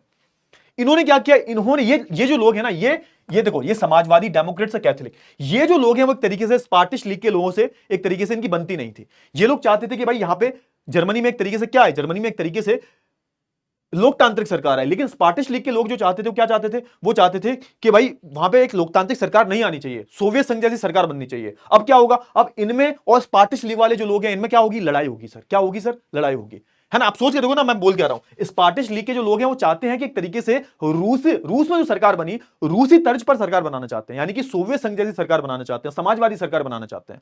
और यहां पर क्या हो रहा है सर, यहां पर ये जो लोग हैं Samajwadi, Democrats, Catholics, Catholics basically आप देखोगे ना, ईसाई धर्म में जो एक समूह होता है, कैथलिक्स बोलते हैं उनको, एक प्रोटेस्टेंट का समूह होता है, कैथलिक का समूह होता है। कैथलिक ईसाई होते हैं, प्रोटेस्टेंट ईसाई होते हैं, है ना। तो ये अलग अलग एक तरीके से अलग अलग सेक्ट होते हैं, है ना, क्रिश्चियनिटी में, तो इनको बोला जा रहा है कैथलिक। अब आप देखो हमारे समाजवादी, डेमोक्रेट, कैथलिक जो गुट के लोग हैं वो क्या चाहते हैं, वो चाहते हैं एक तरीके से लोकतांत्रिक सरकार। अब क्योंकि ये जो लोग हैं इनको सपोर्ट भी था, किसका सपोर्ट था, मित्र राष्ट्रों का। क्योंकि मित्र राष्ट्र भी यही चाहता था कि जो जर्मनी में एक तरीके से क्या बने, जर्मनी में एक तरीके से लोकतांत्रिक सरकार बने। अब ये जो लोग हैं वो क्या करेंगे, ये जो लोग हैं वो वीमा शहर में इकट्ठा होकर क्या करेंगे सर, यही कहानी है, वीमा शहर में इकट्ठा होकर एक तरीके से वहां पर शासन व्यवस्था का जो है एक तरीके से क्या करेंगे, शासन व्यवस्था का जो है एक लोकतांत्रिक शासन व्यवस्था की जो है नींव डालेंगे। और इसी को हमने बाद में नाम लिया वीमा गणराज्य, है ना। इसी को हमने बाद में क्या नाम दिया, इसी को हमने बाद में नाम दिया वीमा गणराज्य। तो आप देखोगे इकट्ठा होकर इस प्रकार की शासन व्यवस्था के विरोध में एक लोकतांत्रिक गणराज्य की जो है स्थापना करते हैं। और बाद में यही क्या कहलाती है, बाद में आप देखोगे यही कहलाती है हमारा वीमा गणराज्य। क्लियर हो ना? हाँ। अच्छा, आप कहोगे सर इनके साथ क्या हुआ, ये भी तो विरोध कर रहे हैं ना, ये स्पार्टिश लीग वाले विरोध कर रहे हैं। अब इनकी तो सरकार बन नहीं पाई, सरकार किसकी बन गई, सरकार तो इनकी बन गई, लेकिन लोकतांत्रिक सरकार, जिसको बाद में वीमा गणराज्य बोला गया। अब हुआ क्या, अब ये जो लोग विरोध कर रहे थे, स्पार्टिश लीग वाले जो विरोध कर रहे थे, आप देखोगे कि इनके साथ क्या हुआ सर, तो आप देखोगे एक फ्री कोर नाम के सैनिक थे सर, फ्री कोर नाम के सैनिक थे सर। अब देखो, आप याद रखना एक चीज के जब वर्साई की संधि साइन की जा रही थी, उसमें एक चीज और लगा दी थी कि इनके जितने भी सैनिक थे उनको डीमिलिटराइज कर दिया गया था। यानी कि एक तरीके से आप बोल सकते हो कि अब जो है जर्मनी अपने पास सैनिक भी नहीं रख सकती। लेकिन जो पुराने सैनिक थे जर्मनी के, इनको फ्री कोर नाम से बोला जाता था, इन्होंने क्या किया, इन्होंने एक तरीके से जितने भी विद्रोह हुए, इस सरकार के विद्रोह में जितने भी लोग थे उन विद्रोह को कुचल दिया। यानी कि एक तरीके से बात बोलूं मैं, ये जो स्पार्टिश लीग के जो लोग थे जो विद्रोह कर रहे थे, किसके खिलाफ, इस लोकतांत्रिक सरकार के खिलाफ, इनको एक तरीके से कुचल दिया जाता है, इन विद्रोहों को कुचल दिया जाता है और एक तरीके से वीमा गणराज्य की जो स्थापना की जाती है ना। क्लियर हो ना? चलिए, फिर ये सब सारी चीजें हुई तो भाई यहां पर जो स्पार्टिश लीग के जो लोग थे इन्होंने क्या किया भाई, अभी तो इनकी कोई पार्टी नहीं थी, अभी तो बस इकट्ठे थे ये लोग। अब ये जो लोग हैं क्या करेंगे सर, ये जो लोग हैं वो अब एक तरीके से कम्युनिस्ट पार्टी ऑफ जर्मनी की जो है स्थापना करेंगे। क्या करेंगे sir, communist party of Germany की जो है स्थापना करेंगे। यानी कि स्पार्टिश लीग ने अपने आप को एक दल बना लिया। अब इन्होंने अपनी एक पार्टी बना ली, इस पार्टी का नाम रखा कम्युनिस्ट पार्टी। ठीक है, कम्युनिस्ट पार्टी, क्योंकि याद रखना ये जो पार्टी थी वो एक तरीके से है ना लेनिन की विचारधाराओं से बहुत ज्यादा प्रभावित थी, रूसी क्रांति से बहुत ज्यादा प्रभावित थी। क्लियर हुआ? चलिए अब 1923 में क्या हुआ सर? 1923 में जो आर्थिक संकट जो था वो बहुत ज्यादा हुआ सर। आर्थिक संकट ने जर्मनी के रेडिकलवादियों को और बल दिया। अब हुआ क्या? अब जर्मनी की हालत बहुत खराब थी। अब जो वेमा गणराज्य बना था, क्योंकि इसने वर्साय संधि को साइन कर लिया था, तो लोग बहुत नाराज थे। लोग जो थे वेमा गणराज्य से नफरत करते थे, नवंबर के अपराधी मानते थे इनको। अब यहां पे क्या हुआ? यहां पर जो भी एक तरीके से अलग अलग पार्टियां बनी हैं, है ना, ये जो रेडिकलवादी जो हैं, जो जर्मनी में बहुत तेजी से बदलाव चाहते थे, सरकार बदलना चाहते थे, अब इनको इस आर्थिक संकट से बल मिलेगा। क्यों? क्योंकि ये जो आर्थिक संकट आ रहा है, तो लोग ये मानते हैं कि ये जो आर्थिक संकट आया है वो कहीं ना कहीं वेमा गणराज्य की वजह से आया है, वेमा में जो लोकतांत्रिक सरकार बनी है इसकी वजह से आया है। ठीक है ना? क्लियर हुआ? चलिए आप देखोगे यहां पर क्या हुआ एक तरीके से, अब ये यहां पर जर्मनी जो है वो एक तरीके से युद्ध का हर्जाना भरा जा रहा है। 6 बिलियन पाउंड जो है इसको हर्जाना भरना है। तो अब होता क्या है? अब इनके पास पैसा खत्म हो जाता है, तो अब क्या करते हैं इनको, हर हर देश के पास ना स्वर्ण मुद्रा होती है, सोना होता है ना, तो अपनी सोने की मुद्रा जो है इनको बेचनी पड़ती है। सोना इनको बेचना पड़ता है, क्योंकि इनके पास पैसे खत्म हो गए थे। तो पैसे खत्म हो गए तो अब क्या कर रहे हैं बेचारे? ये सोना बेच देते हैं, और सोना इतना देना पड़ता है कि इनके सोने के भंडार भी खत्म हो जाते हैं। और 1923 में क्या होता है? 1923 में जर्मनी ने हर्जाने देने से इनकार कर दिया कि भाई हाथ खड़े कर दिया, हम भैया दिवालिया हो चुके हैं, अब हम हर्जाना नहीं दे सकते। हमने अपना पैसा भी दे दिया, अपना सोना भी दे दिया, अब भी हर्जाना बहुत ज्यादा बचा हुआ है। इसलिए आप देखोगे अब यहां पे हर्जाना देने से मना कर दिया। अब यहां पे फ्रांस क्या करेगा? अब यहां पे फ्रांस जो होगा, फ्रांस ने जर्मनी के औद्योगिक क्षेत्र पर कब्जा कर लिया। इसको रू औद्योगिक क्षेत्र बोलते थे। यहां पे आप देखोगे ना, रू है ना, क्या बोलते थे? कोयला क्षेत्र था, इसको रू बोलते थे। रू औद्योगिक क्षेत्र ये कहां पे आता है सर? ये आता है जर्मनी में। एक बहुत बड़ा औद्योगिक क्षेत्र रू बोलते हैं, रू औद्योगिक क्षेत्र। रू औद्योगिक क्षेत्र एक बहुत बड़ा क्षेत्र है जहां पर कोयले का बहुत सारा उत्पादन किया जाता है, कोयले की बहुत सारी खदानें मिलती हैं। अब इस क्षेत्र पर फिर से किसने कब्जा कर लिया? एक तरीके से फ्रांस ने। यानी कि मान के चलो कि तुम अपने दोस्त से उधार लो पैसे, है ना, 5,000 रुपए तुमने उधार लिए दोस्त से। 5,000, 5 तो बहुत ज्यादा बता दिए, तुम तो स्कूल के बालक हो यार। तुमने मान के चलो 50 रुपए उधार लिए दोस्त से, दोस्त ने तुम्हें उधार दे दिए। अब तुमने बाद में पैसा देने से मना कर दिया, तो उस दोस्त ने क्या किया? उस दोस्त ने तुम्हारा ज्योमेट्री बॉक्स जो है अपने पास रख लिया, तुम्हारी कोई भी चीज जो है तुम्हारे अपने पास रख ली, और बोला कि पहले पैसा दो, उसके बाद जो है ज्योमेट्री बॉक्स वापस करेंगे। तो यहां पे यही हुआ जर्मनी के साथ। जर्मनी जब पैसा नहीं दे पाया तो फ्रांस ने क्या किया? क्योंकि फ्रांस जो था मित्र राष्ट्रों में था, फ्रांस ने इनके एक बहुत बड़ा कोयला क्षेत्र है, इसको हम रू कोयला क्षेत्र बोलते हैं, उस पर जो है कब्जा कर लिया। ठीक है ना? चलिए अब यहां पे जर्मनी को और गुस्सा आया भाई। अब सोच रहे हो ना, अब देखो जैसे मैं तुम्हें क्या बताने की कोशिश कर रहा हूं, मैं तुम्हें सिर्फ यही बताने की कोशिश कर रहा हूं कि किस तरीके से जर्मनी पर अलग अलग संकट को ढाया जा रहा है भाई, कितना प्रताड़ित किया जा रहा है, और यही कहीं ना कहीं कारण बनेगा द्वितीय विश्व युद्ध का, है ना। अगर ये सब नहीं होता तो कहीं ना कहीं द्वितीय विश्व युद्ध भी होने से बच जाता। आप देखोगे कि यहां पर हुआ क्या? अब यहां पर इससे बचने के लिए इनकी सरकार क्या करेगी? इनकी सरकार बड़ी पागल थी, बड़ी पागल किस्म की सरकार थी। इनकी सरकार ने किया कि काम करते हैं भैया, बड़ी संख्या में कागज के नोट छापने शुरू कर देते हैं। क्या दिक्कत है? कागज के नोट छापने शुरू कर देते हैं। अरे भैया कागज के नोट छापने से कुछ नहीं होता ना। अरे भैया जब आपके देश में उत्पादन ही नहीं हो रहा तो वो कागज के नोट क्या करेंगे? आप सोच के देखो, आपके देश में कुछ है ही नहीं, लेकिन आप नोट छापे जा रहे हो, नोट छापे जा रहे हो, छापे जा रहे हो, उससे प्रॉब्लम थोड़ा ना सॉल्व होगी। इससे क्या होगा? इससे आपकी जो मुद्रा है इसकी कीमत ही कम हो जाएगी। अब इनके देश ने इस एक तरीके से नुकसान से बचने के लिए, है ना, इस तरीके से आप बोल सकते हो कि इन सारी समस्याओं को समाधान निकालने के लिए इनके देश वालों ने क्या किया? इनके देश की सरकार ने एक तरीके से, यानी कि वेमा गणराज्य ने एक तरीके से, आप देखोगे फैसला लिया कि अब हम जो है बढ़िया तरीके से, एकदम जबरदस्त तरीके से क्या करेंगे? कागजी मुद्रा छापनी शुरू करेंगे। बड़ी ही मुद्रा छापी, बहुत मुद्रा छापी। अच्छा, इनकी मुद्रा की हम बात करें, इसको बोला जाता है जर्मन मार्क, है ना। जैसे हमारे देश में रुपया चलता है, इनके देश में मार्क चलता है। क्लियर हुआ? चलिए अब क्या हुआ? अब होगा ये कि एक तरीके से यहां पर क्या होगा सर? यहां पर अब मुद्रा बहुत तेजी से छापी जाएगी, प्रोडक्शन है नहीं, एक तरीके से उत्पादन बिल्कुल कम है, तो अब क्या होगा? इनकी मुद्रा की कीमत गिरने लगेगी। आप देखोगे अप्रैल में एक अमेरिकी डॉलर की कीमत कितनी थी? 24,000 मार्क थी। 1 अप्रैल को अमेरिकी डॉलर की कीमत कितनी थी सर? 24,000 मार्क थी। जो जुलाई में कितनी हो गई? जुलाई में हो गई 3,53,000। मतलब $1 के लिए आपको कितने देने पड़ेंगे? $1 के लिए आपको 3,53,000 मार्क्स, जर्मन मार्क्स देने पड़ेंगे। अब सुनो भाई, अब यहां पे बोला जा रहा है, अब यहां पे ध्यान से सुनना फटाफट से। मार्क की कीमत गिरने से हुआ क्या? मार्क की कीमत गिरने से चीजों की कीमतें आसमान छूने लगी। अब हुआ क्या? लोग जो थे अपने झोला भर भर के, आप देखोगे ना एक टाइम ऐसा आएगा जहां पर एक डॉलर की कीमत करोड़ों में पहुंच जाएगी। करोड़ों मतलब करोड़ों जर्मन मार्क्स में पहुंच जाएगी। एक समय ऐसा आएगा, $1 के लिए आपको, $1 अगर आपको चाहिए तो $1 के बदले आपको जो है पूरा 2-3 सूटकेस भर के पैसा लाना पड़ेगा आपको। अब यहां पे यही समस्या आ गई कि भाई क्योंकि जर्मनी में उत्पादन नहीं हो रहा था, चीजें थी नहीं, तो आप देखोगे चीजों की कीमतें बढ़ जाती हैं। जब चीजों की कीमतें बढ़ती हैं तो आप देखोगे कि यहां पर क्या होता है? एक तरीके से अति मुद्रास्फीति बोलते हैं उसको। क्या बोलते हैं सर? इसी प्रॉब्लम को, जब एक तरीके से जो जो वस्तुओं के दाम जो होते हैं वो बहुत तेजी से ऊपर बढ़ते हैं, इस स्थिति को हम क्या बोलते हैं? इस स्थिति को हम बोलते हैं अति मुद्रास्फीति। इस स्थिति को हाइपर इन्फ्लेशन बोलते हैं इंग्लिश में, ठीक है ना। अब यहां पे क्या हुआ, यहां पे हुआ ये कि वस्तुओं की जो कीमत है वो आसमान छू रही है, क्योंकि इन्होंने एकदम बढ़िया तरीके से क्या छाप रहे हैं, नोट छाप रहे हैं, बढ़िया तरीके से नोट छापते जा रहे हैं। क्लियर हुआ। चलिए अब यहां पे हुआ क्या, अमेरिका को दया आ गई भाई। अमेरिका ने बोला कि भाई, अमेरिका ने ये बोला कि भाई अरे बहुत ज्यादा हो गया भाई, इतना नहीं करते भाई, बहुत ज्यादा तुमने प्रताड़ित कर लिया। अब अमेरिका क्या होता है, अमेरिका को दया आ जाती है और अमेरिका जो एक तरीके से जर्मनी की मदद करने के लिए आगे आता है कि भैया हम तुम्हारी मदद कर देते हैं। और एक तरीके से मदद के लिए आप देखोगे अमेरिका एक प्लान बनाता है, एक तरीके से योजना बनाता है, इसको डॉस योजना का नाम दिया गया, डॉस योजना, ठीक है ना। अच्छा, डॉस योजना की हम बात करें, इसमें क्या हुआ था सर, डॉस योजना में आप देखोगे कि अमेरिका जो होगा वो छोटे छोटे लोन देगा, किसको भाई, जर्मनी को, ताकि जर्मनी जो है अपना एक तरीके से जो 6 बिलियन पाउंड की जो एक धनराशि चुकानी है वो चुका पाए।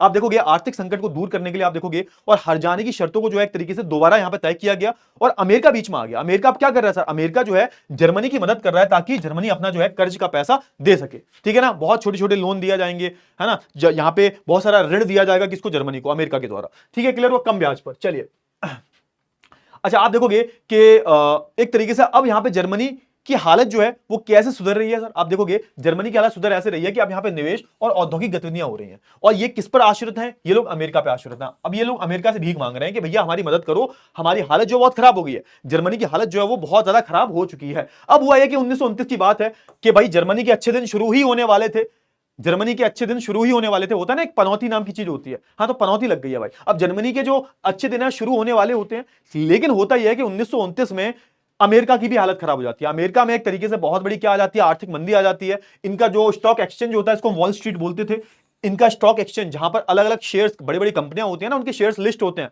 स्टॉक मार्केट में, इनका पूरा शेयर मार्केट गिर जाता है, धाराशायी हो जाता है। और जब शेयर मार्केट इनका गिर जाता है आप देखोगे अमेरिका में अति उत्पादन की वजह से, आप हुआ क्या, अति उत्पादन की वजह से चीजों के दाम बहुत गिर जाते हैं, और बहुत सारे लोग ऐसे लोग थे जिन्होंने अमेरिका में लोन ले रखा था घर के लिए, तो वो अब लोन नहीं चुका पाते, क्योंकि आप देखोगे अमेरिका में बहुत सारी कंपनियां बंद हो जाती हैं, कंपनियां जब बंद होती हैं तो बेरोजगारी बहुत छा जाती है। जब बेरोजगारी बहुत ज्यादा होती है तो आप देखोगे बहुत सारे लोग ऐसे लोग थे जिन्होंने अमेरिका की बैंकों से लोन ले रखा था, वो पैसा चुका नहीं पाते, और बहुत सारी जो बैंकें होती हैं अमेरिका में वो क्या हो जाती हैं सर, वो एक तरीके से धाराशायी हो जाती हैं, मतलब वो एक तरीके से दिवालिया हो जाती हैं, और अमेरिका में भी एक बड़े स्तर पर जो है आर्थिक मंदी आ जाती है। अभी क्या था, अभी अमेरिका जो था वो जर्मनी की मदद कर रहा था, और ना सिर्फ जर्मनी की, पूरे यूरोप की मदद कर रहा था, पूरे यूरोप को कर्जा दे रखा था। अब क्या होगा, अब यहां पर जो जो मदद दी जा रही थी भाई, जो मदद दी जा रही थी, आप देखोगे जो मदद दी जा रही थी किसको सर, जो जर्मनी को अमेरिका के द्वारा मदद दी जा रही थी, वो मदद रोक दी जाती है। अभी आप देखोगे कि आर्थिक मंदी की शुरुआत हो गई भाई, आप देखोगे 1929 से 1932 तक ये आर्थिक मंदी चलती है, और आप देखोगे अगले 3 सालों में अमेरिका की जो है राष्ट्रीय आय केवल आधी रह जाती है, मतलब बहुत बुरी हालत जो यहां पर अमेरिका की आ जाती है। और इस क्योंकि अमेरिका जो था वो जर्मनी की मदद कर रहा था, तो इस आर्थिक मंदी का सबसे बुरा असर किस पर पड़ता है भाई, जर्मनी पर। अब यहां पे क्या कर रहा है, यहां पे अमेरिका जो है, अब अमेरिका के पास पैसे की कमी है, और अमेरिका यूरोप के कई देशों की मदद कर रहा था जिनको युद्ध में बहुत नुकसान हुआ था। अब क्या होगा, अब होगा ये कि अमेरिका जो है अपने पैसे मांगना शुरू करेगा इन सबसे, अरे भैया देखो ऐसा है कि हम मदद नहीं कर पाएंगे, जर्मनी से भी हाथ खड़े कर लिए कि भाई हमारे पास खुद पैसा नहीं, हम तुम्हारी मदद क्या करें। तो यानी कि जो आज एक तरीके से कर्ज दे रहा है वो अब खुद जो है कर्जदार बन चुका है, अब जो है उसकी हालत खुद खराब हो चुकी है। आप देखोगे भारत पे भी बहुत असर पड़ा था इस महामंदी का। अब यहां पे क्या हुआ, अब यहां पे हुआ ये कि फिर से क्या होता है, फिर से आप देखोगे जर्मनी की हालत बहुत ज्यादा खराब हो जाती है। जर्मनी में एक तरीके से औद्योगिक उत्पादन जो होता है वो 40% ही रह जाता है। आप देखोगे बेरोजगार, युवा बहुत ज्यादा बेरोजगार हो जाते हैं, कुछ काम नहीं होता। इसकी वजह से आप देखोगे कि यहाँ पे एक चीज और देखने को मिलती है कि यहाँ पे एक तरीके से बेरोजगारी ज्यादा होने की वजह से अपराध भी बढ़ जाते हैं, क्योंकि लोगों के पास करने को कुछ था ही नहीं, ना ही उनके पास खाने को कुछ था। अच्छा, अब अगर मैं बात करूं, अब यहां पे क्या होगा, अब यहां पे जो लोग हैं वो किससे नाराज होंगे, क्योंकि जर्मनी पे चल कौन रहा है, जर्मनी में वेमा गणराज्य है। अब लोग किस पर नाराज होंगे, आप देखोगे लोग भी एक तरीके से अपने सरकार पर ही नाराज होंगे, और इस टाइम पर आप देखोगे सरकार बहुत कमजोर हो चुकी थी, है ना। और क्योंकि आप देखोगे जो वेमा गणराज्य बना था, ये जो लोकतांत्रिक सरकार बनी थी, और जो लोगों ने संविधान बनाया था उसमें काफी सारी कमियां थी सर, काफी सारी कमियां थी। इसका कारण यह अब आप देखोगे इसके कारण क्या होता था, अब क्योंकि संविधान बहुत कमजोर है, इसकी तरह से इस वजह से हुआ ये कि यहां पे बहुत ज्यादा अस्थिरता रहती थी पूरे वेमा गणराज्य में, क्योंकि इनका इनका जो संविधान था वो बहुत ज्यादा कमजोर था, इतना कमजोर था कि वो आसानी से तानाशाही का शिकार बन सकता था, आसानी से, जो कि भविष्य में बनेगा भी।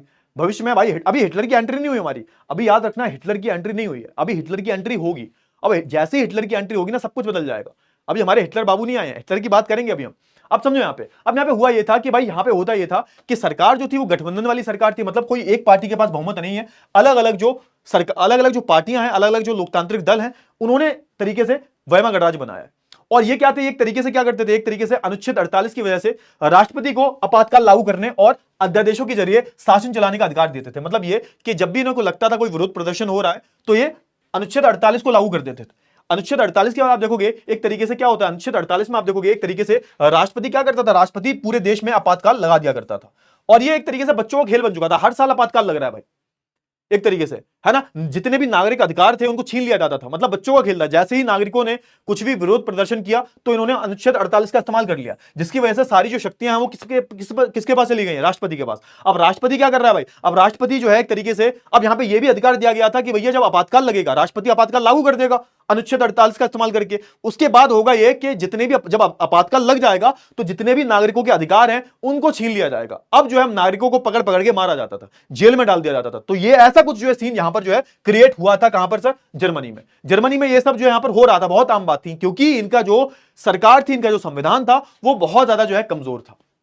क्लियर हुआ। चलिए, एक तरीके से आप बोल सकते हो कि भाई जर्मनी में राजनीतिक अस्थिरता आ गई थी। क्लियर हुआ। चलिए, बहुत अच्छी बात है। अच्छा, तो समझ में आया ना, ये सारी चीजें क्लियर हुई। चलिए, तो ये मैंने आई होप आपको जो है क्लियर हो गया होगा, सब बता दिया मैंने आपको।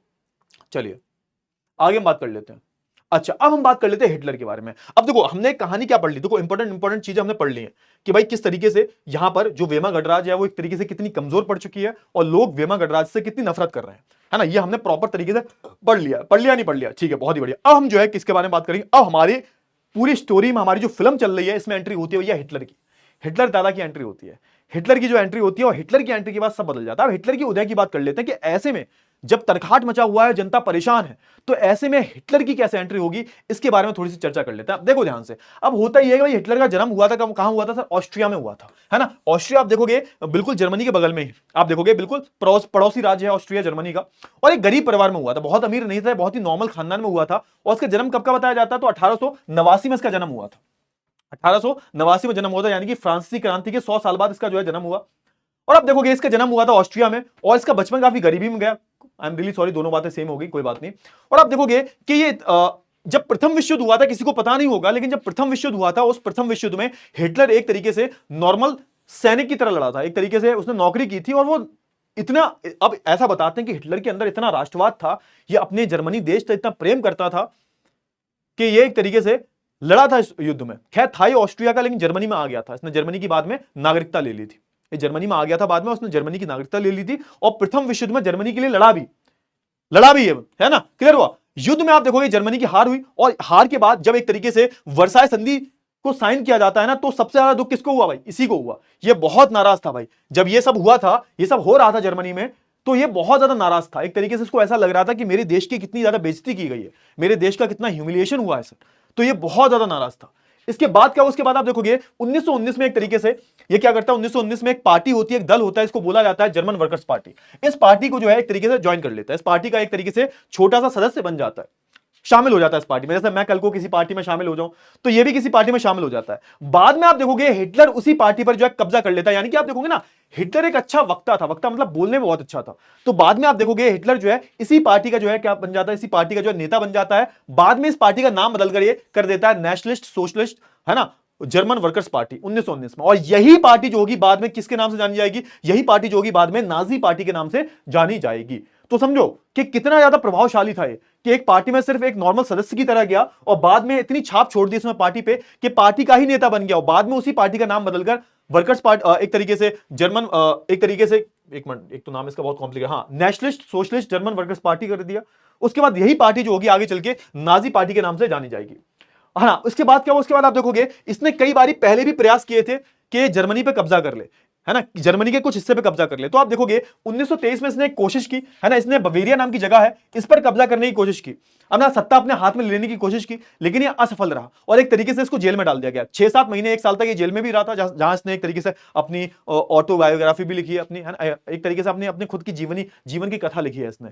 तो आप देखोगे इसने ये सब किया और आप देखोगे कि यहां पर हुआ ये कि एक तरीके से इसको पकड़ लिया जाता है, इस पे देशद्रोह के आरोप लगाए जाते हैं। बाद में आप देखोगे इसको छोड़ भी दिया जाता है, इस पर मुकदमा भी चलाया जाता है और बाद में इसको छोड़ दिया जाता है।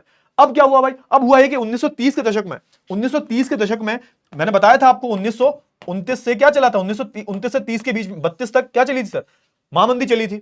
तो आप देखोगे जब महामंदी चल रही थी उस टाइम पर आप देखोगे कि जर्मनी की हालत बहुत खराब थी, बेरोजगारी बहुत ज्यादा है, गरीबी बहुत ज्यादा है, तो उस टाइम पर इसने क्या किया, उस टाइम पर इसने जो है लोगों का दिल जीतना शुरू किया। मतलब होता है ना कि भाई लोगों को अपना नेता नहीं मिल रहा था उस टाइम पर, लोग जो थे बहुत परेशान थे जर्मनी में।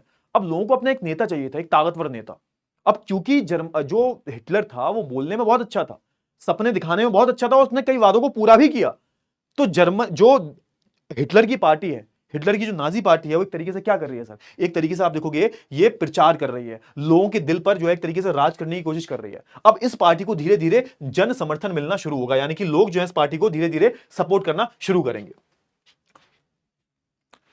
अब इसने क्या किया, इसका जो मिनिस्टर था, इसका जो मंत्री था, गोबेल करके नाम था, वो अपनी विचारधाराओं को गलत तरीके से लोगों तक पहुंचा रहा था। इसको हम बोलते हैं प्रोपेगेंडा, ताकि ये जनता का दिल जीत सके। ये सुनहरे सपने दिखाता था कि भाई तुम हमें को वोट देना, हमको जिताओ, फिर देखो हम ये जितनी भी दिक्कत है, जितनी भी तुम्हें दिक्कत दिख रही है, जितनी भी तुम्हें दिक्कत दिख रही है, जितनी भी तुम्हें दिक्कत दिख रही है, उन सारी दिक्कतों का समाधान जो है वो मैं निकालूंगा। जितनी भी दिक्कतें तुम्हें दिख रही हैं, इन सारी दिक्कतों का जो समाधान जो है वो मैं तुम्हें निकालूंगा।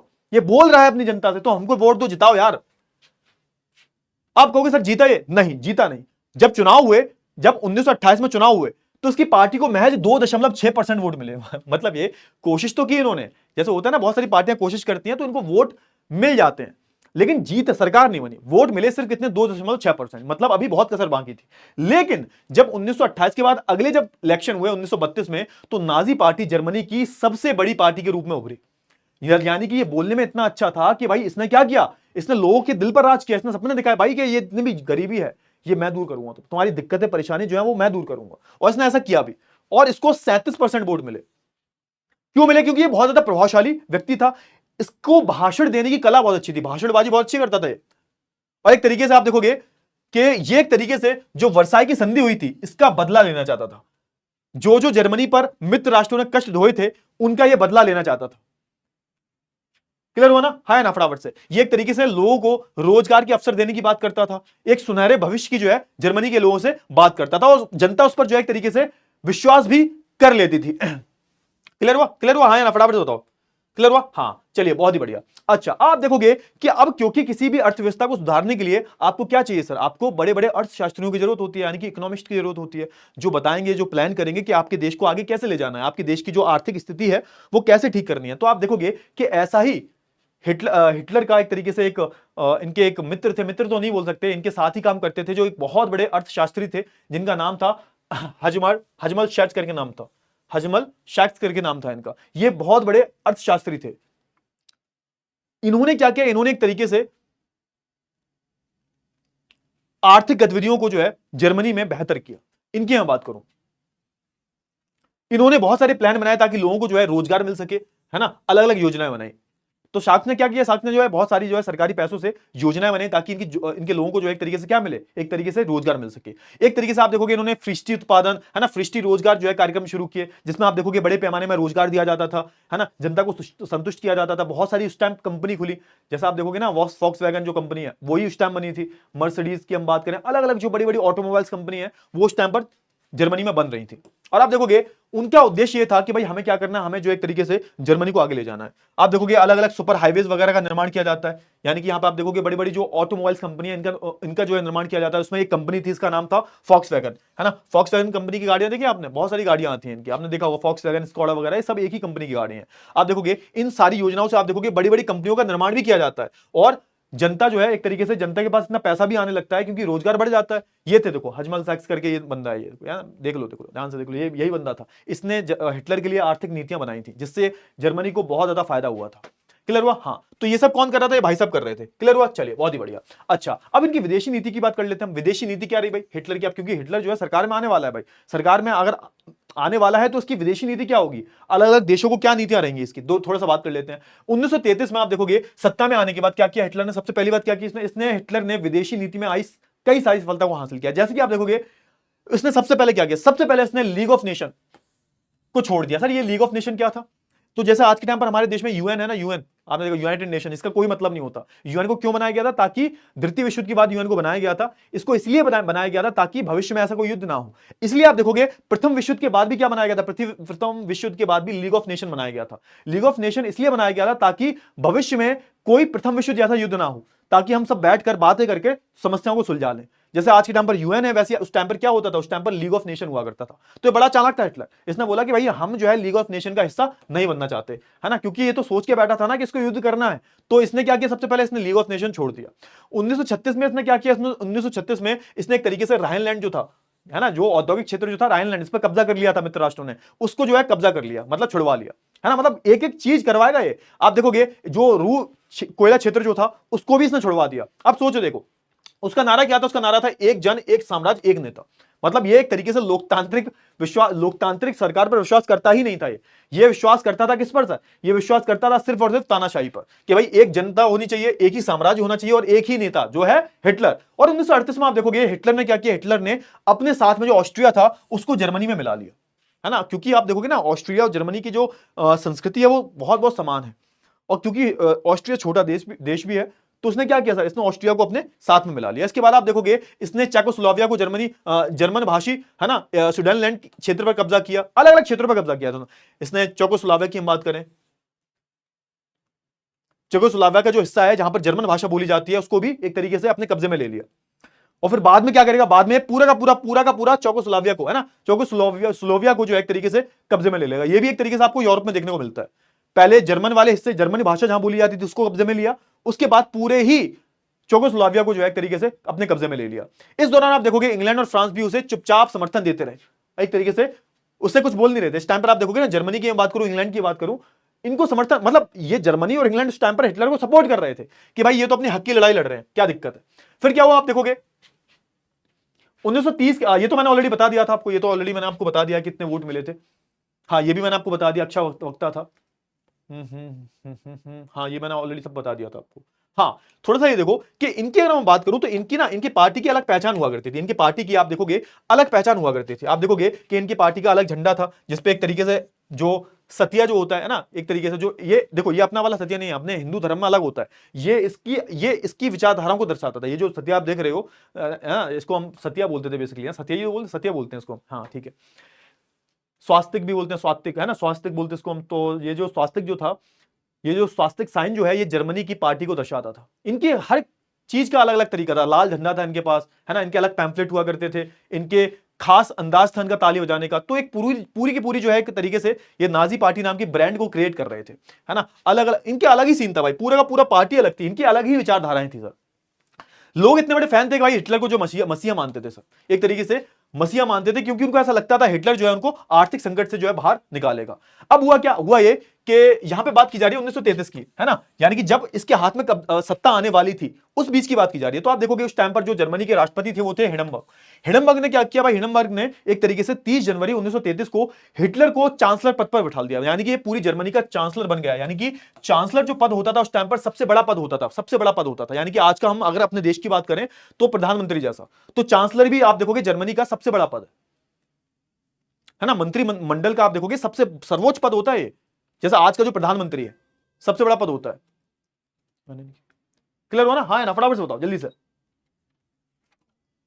और हुआ क्या, जैसे ही ये चांसलर बना तो वैसे ही सबसे पहले क्या करेगा ये, सबसे पहले आप देखोगे ये पूरी की पूरी जो एक लोकतांत्रिक व्यवस्था जो थी, जिसके तहत ये खुद भी चुनकर आया था, इस पूरी की पूरी लोकतांत्रिक व्यवस्था को ये निस्त नाबूद कर देगा, खत्म। ये तो लोकतंत्र के खिलाफ ही था हमेशा से।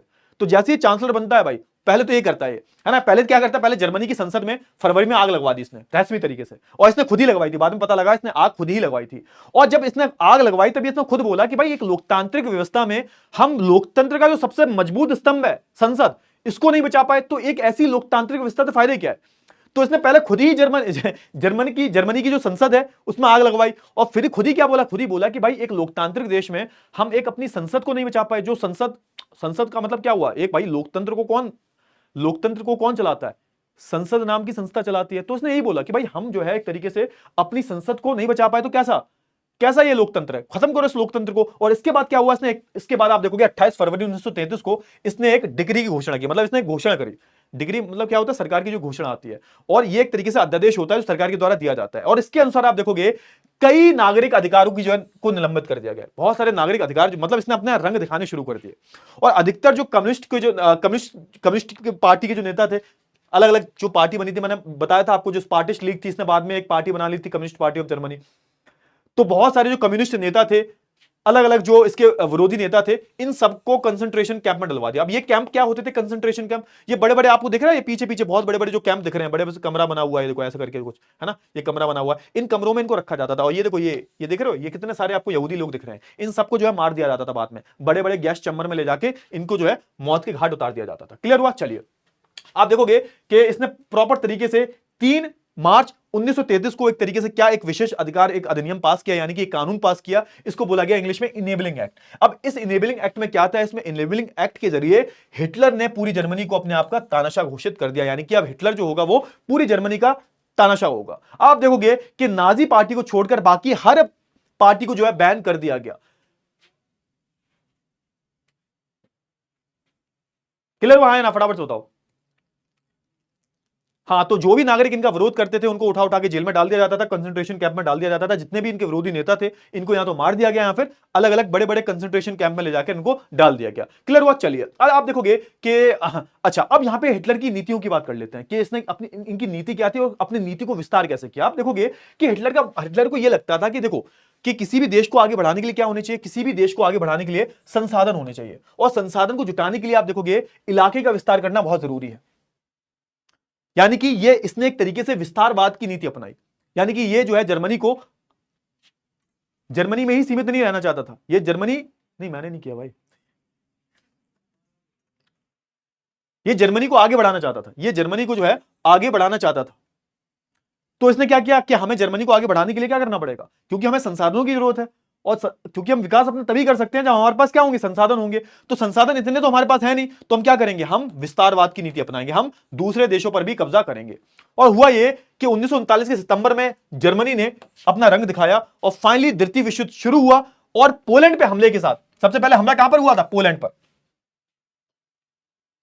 और इसके साथ आप देखोगे जैसे इसने पोलैंड पे हमला किया, वैसे ही आप देखोगे कि हमारा द्वितीय विश्व युद्ध जो है वो शुरू हो जाता है। इसके साथ आप देखोगे फिर ये युद्ध का ऐलान कर देता है जर्मनी और फ्रांस के साथ भी। और आप देखोगे 1940 में एक तरीके से, है ना, 1940 में ही प्रॉपर तरीके से द्वितीय विश्व युद्ध शुरू हो गया था। और इसने क्या किया था? इसने जर्मनी, इटली और जापान के साथ एक क्या की थी सर, एक संधि साइन, एक तरीके से समझौता साइन किया था, त्रिपक्षीय समझौता, जिसमें आप देखोगे जिसमें हिटलर की शक्तियां अंतरराष्ट्रीय स्तर पर पहुंच गई थी। यानी कि इसने एक तरीके से त्रिपक्षीय समझौता किया था जिसमें ये तीनों शक्तियां जो हैं अपने आपस में जुड़ चुकी थी, है ना, आ चुकी थी। आप देखोगे ये बहुत ही ज्यादा एक तरीके से आप देखोगे ना, ये यादगार एक, है ना, हिस्टोरिक मोमेंट है। यहां पे आप देखोगे ये जापान है, ये इटली है और ये जर्मनी है। इन तीनों ने एक तरीके से त्रिपक्षीय समझौता कर लिया था।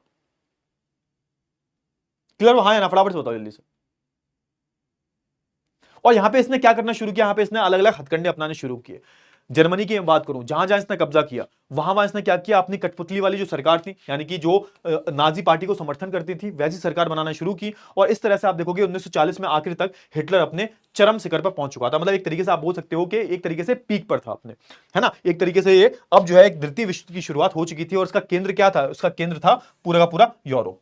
क्लियर हुआ? चलिए अब हिटलर ने क्या किया, अब हिटलर ने एक तरीके से पुराने लक्ष्यों को हासिल करने चला था। एक तरीके से उसका जो सपना था कि हमें क्या करना, हमें एक तरीके से जर्मनी को, है ना, महान बनाना है, फिर से एक तरीके से जैसे पहले जर्मनी एक तरीके से स्ट्रांग हुआ करता था, मजबूत हुआ करता था, वैसा बनाना है। और दिक्कत ये हुई, इससे एक भूल हो गई, लेकिन सब कुछ सही कर रहा था ये। इसका सपना क्या था? इसका सपना यही था कि भाई पूरे यूरोप पे कब्जा करना है, इसको संसाधन इकट्ठे करना है, पूरे यूरोप पे कब्जा करना है। लेकिन इसने गलती कर दी सर, इसने पागल बना दिया किसका, यूरोप, रूस का। अब रूस का कुछ भाग जो है यूरोप में भी आता है। इसने वादा किया था कि रूस पर हमला नहीं करेगा, और इसकी सबसे बड़ी गलती यही हुई।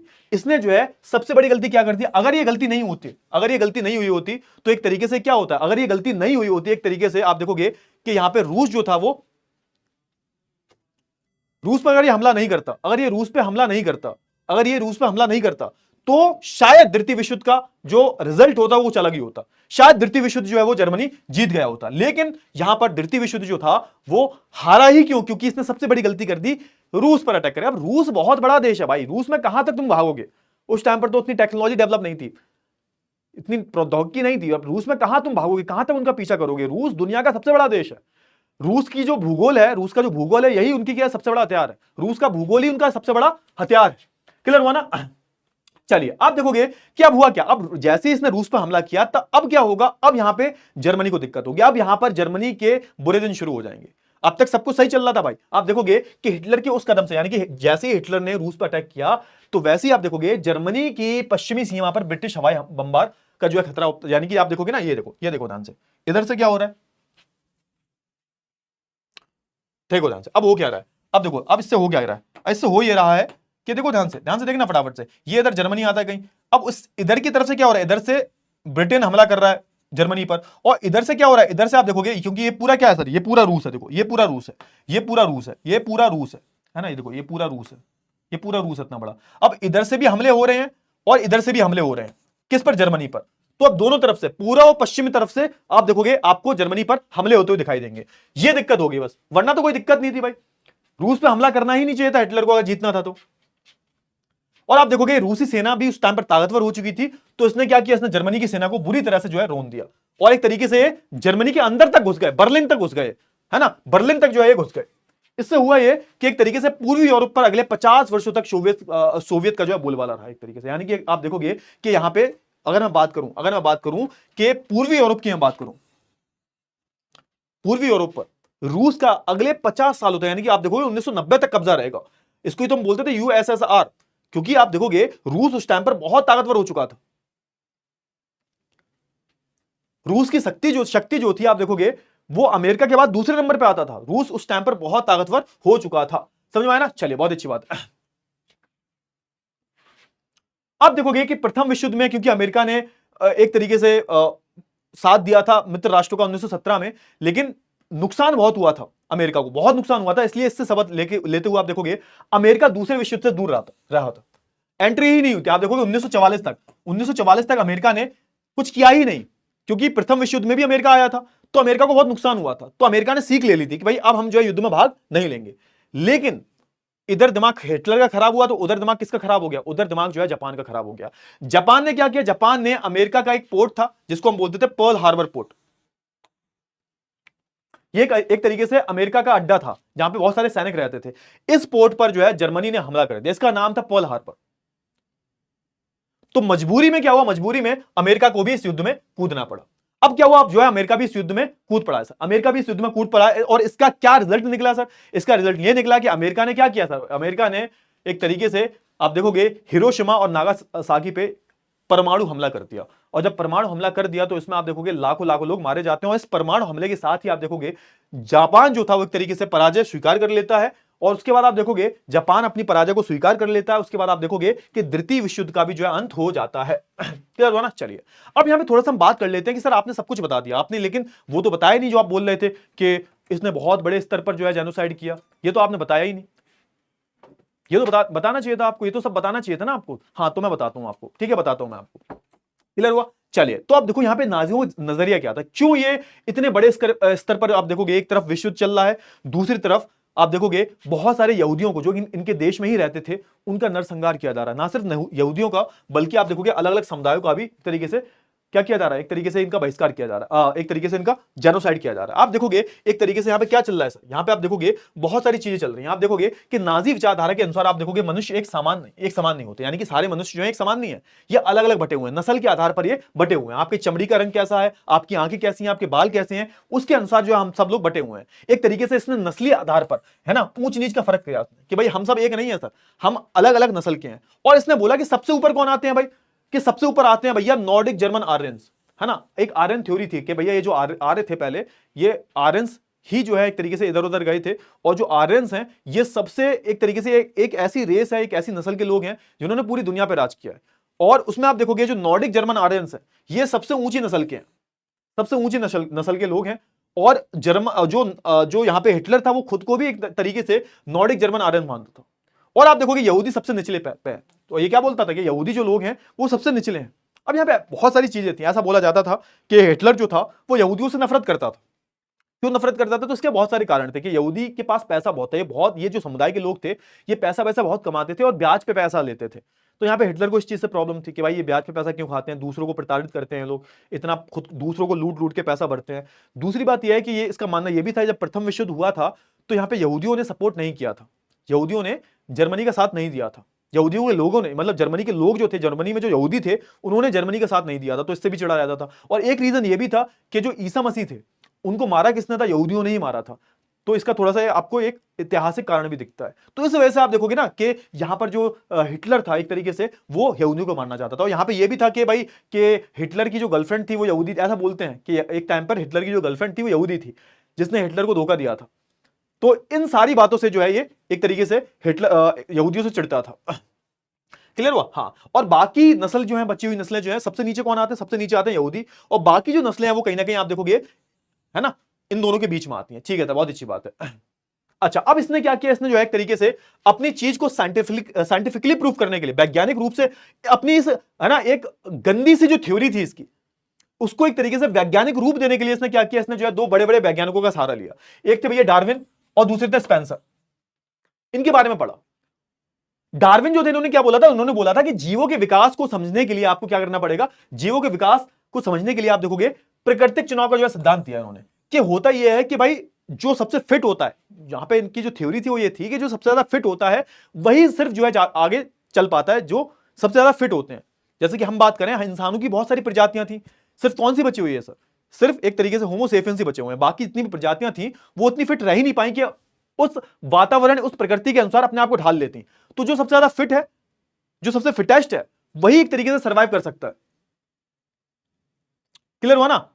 तो इसने क्या किया? इसने एक तरीके से आप देखोगे डार्विन और स्पेंसर की जो एक तरीके से प्राकृतिक चुनाव वाली जो थ्योरी है और एक तरीके से उत्तर जीविका का जो सिद्धांत है, उसके सहारे आप देखोगे इसने क्या किया? उसने बोला कि देखो कि प्रकृति भी क्या करती है, प्रकृति भी क्या करती है, प्रकृति भी यही करती है कि भाई जो जीव उसके लायक नहीं है तो उसको खत्म कर देती है।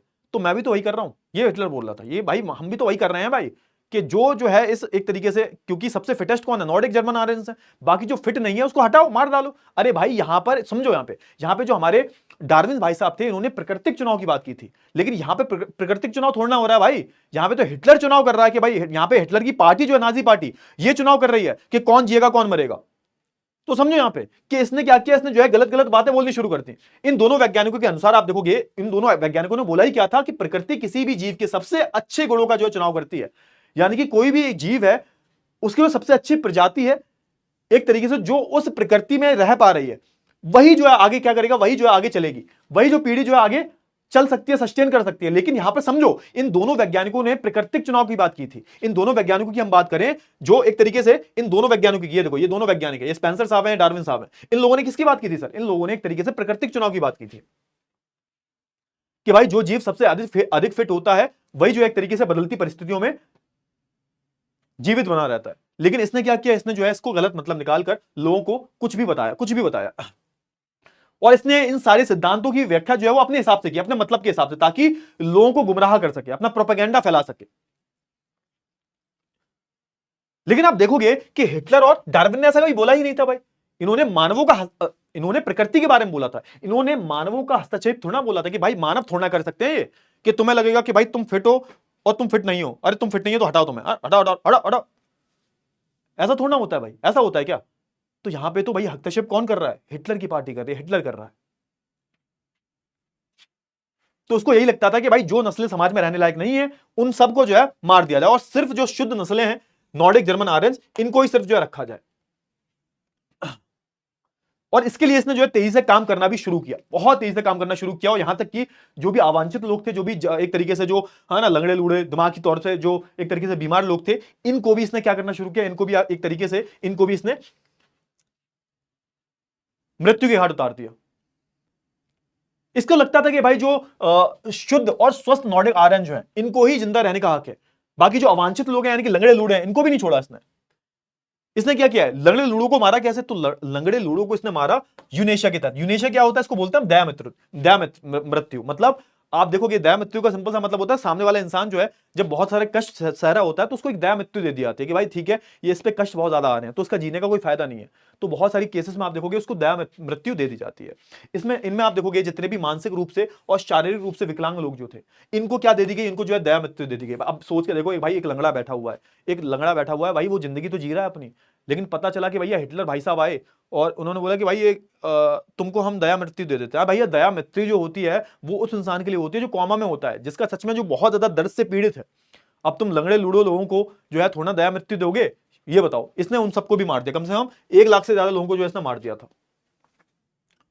जितने भी यहूदी यहूदी लोग थे, जितने भी रूसी और पोलिश लोग जो थे, इनके इनके साथ भी इसने बर्बरता की। आप देखोगे जब जर्मनी ने पोलैंड पे हमला किया था और रूस के कुछ हिस्सों पर कब्जा कर लिया था, तो वहां के जो नागरिक है उनको गुलाम बना लिया था, गुलाम की तरह रखता था। आधों को तो मार दिया, आधों को गुलाम बना लिया, और आधे से ज्यादा जो लोग थे वो परिश्रम करके भुखमरी के तहत मर गए। यहूदियों की स्थिति की बात करें तो ये तो भैया बहुत ही ज्यादा, सबसे ज्यादा जो कहर बरसा था वो यहूदियों पे ही बरसा था, क्योंकि ऐसा बोला जाता था यहूदी को जो है ईसा मसीह जो है इनका हत्यारा माना जाता है ना, ये सूद खो रहे हैं, यानी कि ब्याज बहुत खाते हैं दूसरों को, तो इनसे लोग चिढ़ने लगे थे। मतलब जर्मनी के लोग चिढ़ने लगे थे। सोच के देखो, मतलब लोग जो थे वो इस चीज का, तुम्हें लग रहा होगा कि भाई इतनी मास किलिंग्स हो रही हैं, इतना है ना, एक जनसंहार हो रहा है, लोग तो बहुत गुस्सा होंगे। नहीं, लोग लोग समर्थन कर रहे थे भाई हिटलर का, क्योंकि इसने लोगों को इस तरीके से गुमराह किया था कि लोग भी इसका सपोर्ट कर रहे थे, है ना। तो यहूदियों पर तो जो है बहुत ज्यादा कहर बसाना शुरू किया, और एक तरीके से जो नाजी पार्टी थी वो यहूदियों का पूरा विनाश करना चाहती थी, मतलब एक एक यहूदियों को मारना चाहती थी। और 1933 से 1938 के दौरान आप देखोगे आतंक की इस तरह के, आप देखोगे हथकंडे अपनाकर यहूदियों को जो है दो देश छोड़ने पर मजबूर। पहली चीज क्या हुई, पहली चीज इसने डायरेक्टली मारा नहीं, इसने सबसे पहले तो देश छोड़ने पर मजबूर किया कि आपने देश छोड़ो और निकलो यहां से, निकलो यहां से। 1939 से 1945 के दौरान आप देखोगे उन्हें कुछ खास इलाकों में जमा कर दिया गया, और इन खास इलाकों को बोलते थे घेटो। मतलब ये उनको घर से निकालकर उन घरों में अब कौन रह रहा है, उन घरों में अब नॉर्डिक जर्मन आर्यंस रह रहे हैं। अब उनके घर खाली हैं, क्योंकि ये ज्यूज बहुत अमीर थे, बहुत अमीर लोग थे। अब इनको खाली करके इनको कहां ले जाया जा रहा है, इनको घेटो नाम की जगह पर ले जा रहा है। अब ये क्या होते थे, बड़े बड़े जो है कंसंट्रेशन कैंप होते थे, बड़े बड़े, है ना। यहाँ पे बहुत गंदगी हुआ करती थी, है ना, और यहाँ पे लोगों को जो है इकट्ठा कर दिया जाता था। बाद में इन लोगों को गैस चैम्बर में ले जाके मार दिया जाता था। आप देखोगे गैस चैम्बर में ले जाकर इनको मार दिया जाता था। आप देखोगे जब इसने पोलैंड पर कब्जा किया तो पोलैंड के भी बहुत सारे भागों को इसने विभाजित कर दिया, और उत्तरी पश्चिम के अधिकतर इलाकों को जो है जर्मनी के में शामिल कर लिया। सोच के देखो, मतलब ये पोलैंड है, ये पोलैंड है, पोलैंड का जो उत्तरी पश्चिम इलाका है इसको जो है जर्मनी में शामिल कर लिया, पोलैंड पर कब्जा किया, इस इलाके को अपने में शामिल कर लिया, है ना। अब यहाँ पे जो घर बने हुए हैं वहां पर कौन रहेगा, आके जर्मनी के लोग रहेंगे। बेचारे जो पॉलिश लोग थे उनको अपनी संपत्ति छोड़ के जाना पड़ा, है ना, और वहां पर जो है जर्मन के लोग रहने लगे। अच्छा ठीक है, अब यहां पे ये हुआ। अच्छा, अब ये जो हिटलर जो था वो युवाओं के बारे में क्या सोचता था, युवा तो ये सोचता था कि भाई युवा जो है यही तो भविष्य में क्या बनेंगे, नाजी पार्टी के सदस्य बनेंगे, यही तो भविष्य में सैनिक बनेंगे। तो जो भाई हिटलर का मानना ये था कि बचपन से ही हम क्या करेंगे, बचपन से ही हम एक तरीके से नाजी विचारधाराओं के बारे में इन बच्चों को बताएंगे, बच्चों को पढ़ाना शुरू करेंगे। सबसे पहले तो इन्होंने किसका इन्होंने सफाई का काम किया, इन्होंने बोला इसको सफाई का काम करना शुरू किया इन्होंने जितने भी स्कूल्स में जो यहूदी अध्यापक थे उनको निकाल दिया, बच्चे जो थे उनको भी निकाल दिया, उनको ले जाकर कंसंट्रेशन कैंप में डालकर मार डाला। जितने भी यहूदी बच्चे थे उनको निकाल दिया, है ना। जो शारीरिक रूप से विकलांग थे, अवांछित थे, उनको भी मार डाला, उनको भी कंसंट्रेशन कैंप में ले जाकर मार डाला।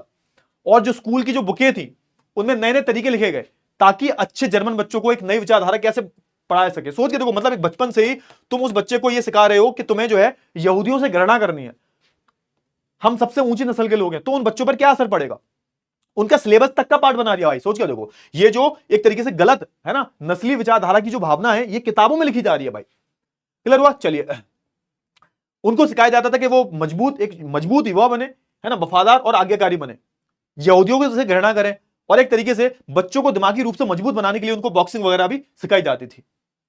आप देखोगे जर्मनी में के युवाओं को जो है राष्ट्रीय समाजवाद का जो पाठ पढ़ाने की जो है जिम्मेदारी किसको दी गई थी, पार्टी को दी गई थी, कि भाई आप क्या करोगे, जो एक तरीके से एक युवा संगठन बनाया था इनको, है ना। आप देखोगे 10 साल के जो लड़के होते थे वो एक यंग फोक करके युवा संगठन था उसका भाग थे, वहां पर उनको जो है एक तरीके से ट्रेनिंग दी जाती थी। जब वो 14 साल के होते थे तो उनको एक तरीके से हिटलर यूथ नाम के, है ना, संगठन में डाल दिया जाता था। और आप देखोगे उसके बाद आप देखोगे एक लंबे समय की ट्रेनिंग के बाद जब वो 18 प्लस हो जाया करते थे, उसके बाद आप देखोगे कि उनको जो है ट्रेनिंग के लिए भेज दिया जाता था, जहां उनको जो है एक तरीके से सेना में भर्ती होना पड़ता था,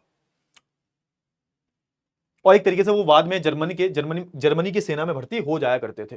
और आप देखोगे ये सारी चीजें जो है चलती नहीं। अच्छा, जो माएँ थी यानी कि जो औरतें थी उनके बारे में क्या कहना था हिटलर का, तो भाई ये सिर्फ बोलता था कि लड़कों को आक्रामक मर्दाना टाइप का होना चाहिए, शेर दिल होना चाहिए। वहीं जो लड़कियां हैं उनको ये बताया कि तुम बस एक अच्छी मां बनो, ये तो बहुत गलत बात है, और शुद्ध खून वाले जो है बच्चे पैदा करो, बस तुम्हारा यही काम है, इससे ज्यादा कुछ काम नहीं है। और ये एक तरीके से नस्ल की शुद्धता बरकरार होनी चाहिए, मतलब ऐसा नहीं है कि भाई अगर किसी लड़की ने, अगर किसी नॉर्डिक जर्मन आर्यन लड़की ने किसी यहूदी के साथ या फिर किसी अन्य समुदाय के इंसान के साथ शादी कर ली, तो फिर वो खून आ नहीं पाएगा ना, अच्छा वाला, अच्छा शुद्ध खून नहीं आ पाएगा, तो उसको मार दिया जाएगा, है ना, उसको मार दिया जाएगा। अगर कोई औरत अवांछित बच्चे को पैदा करेगी तो उसको भी सजा दी जाएगी, और कोई औरत अगर अच्छे बच्चे पैदा कर रही है उसको पुरस्कृत भी किया जाएगा, है ना। यहां पे एक चीज बोली जाती थी कि ये लोग क्या करते थे, ये लोग एक तरीके से, यहां पर आप देखोगे कि ये लोग एक कंपटीशन रखते थे कि जो जितने बच्चे पैदा करेगा तो उसको उतनी सुविधाएं दी जाएंगी।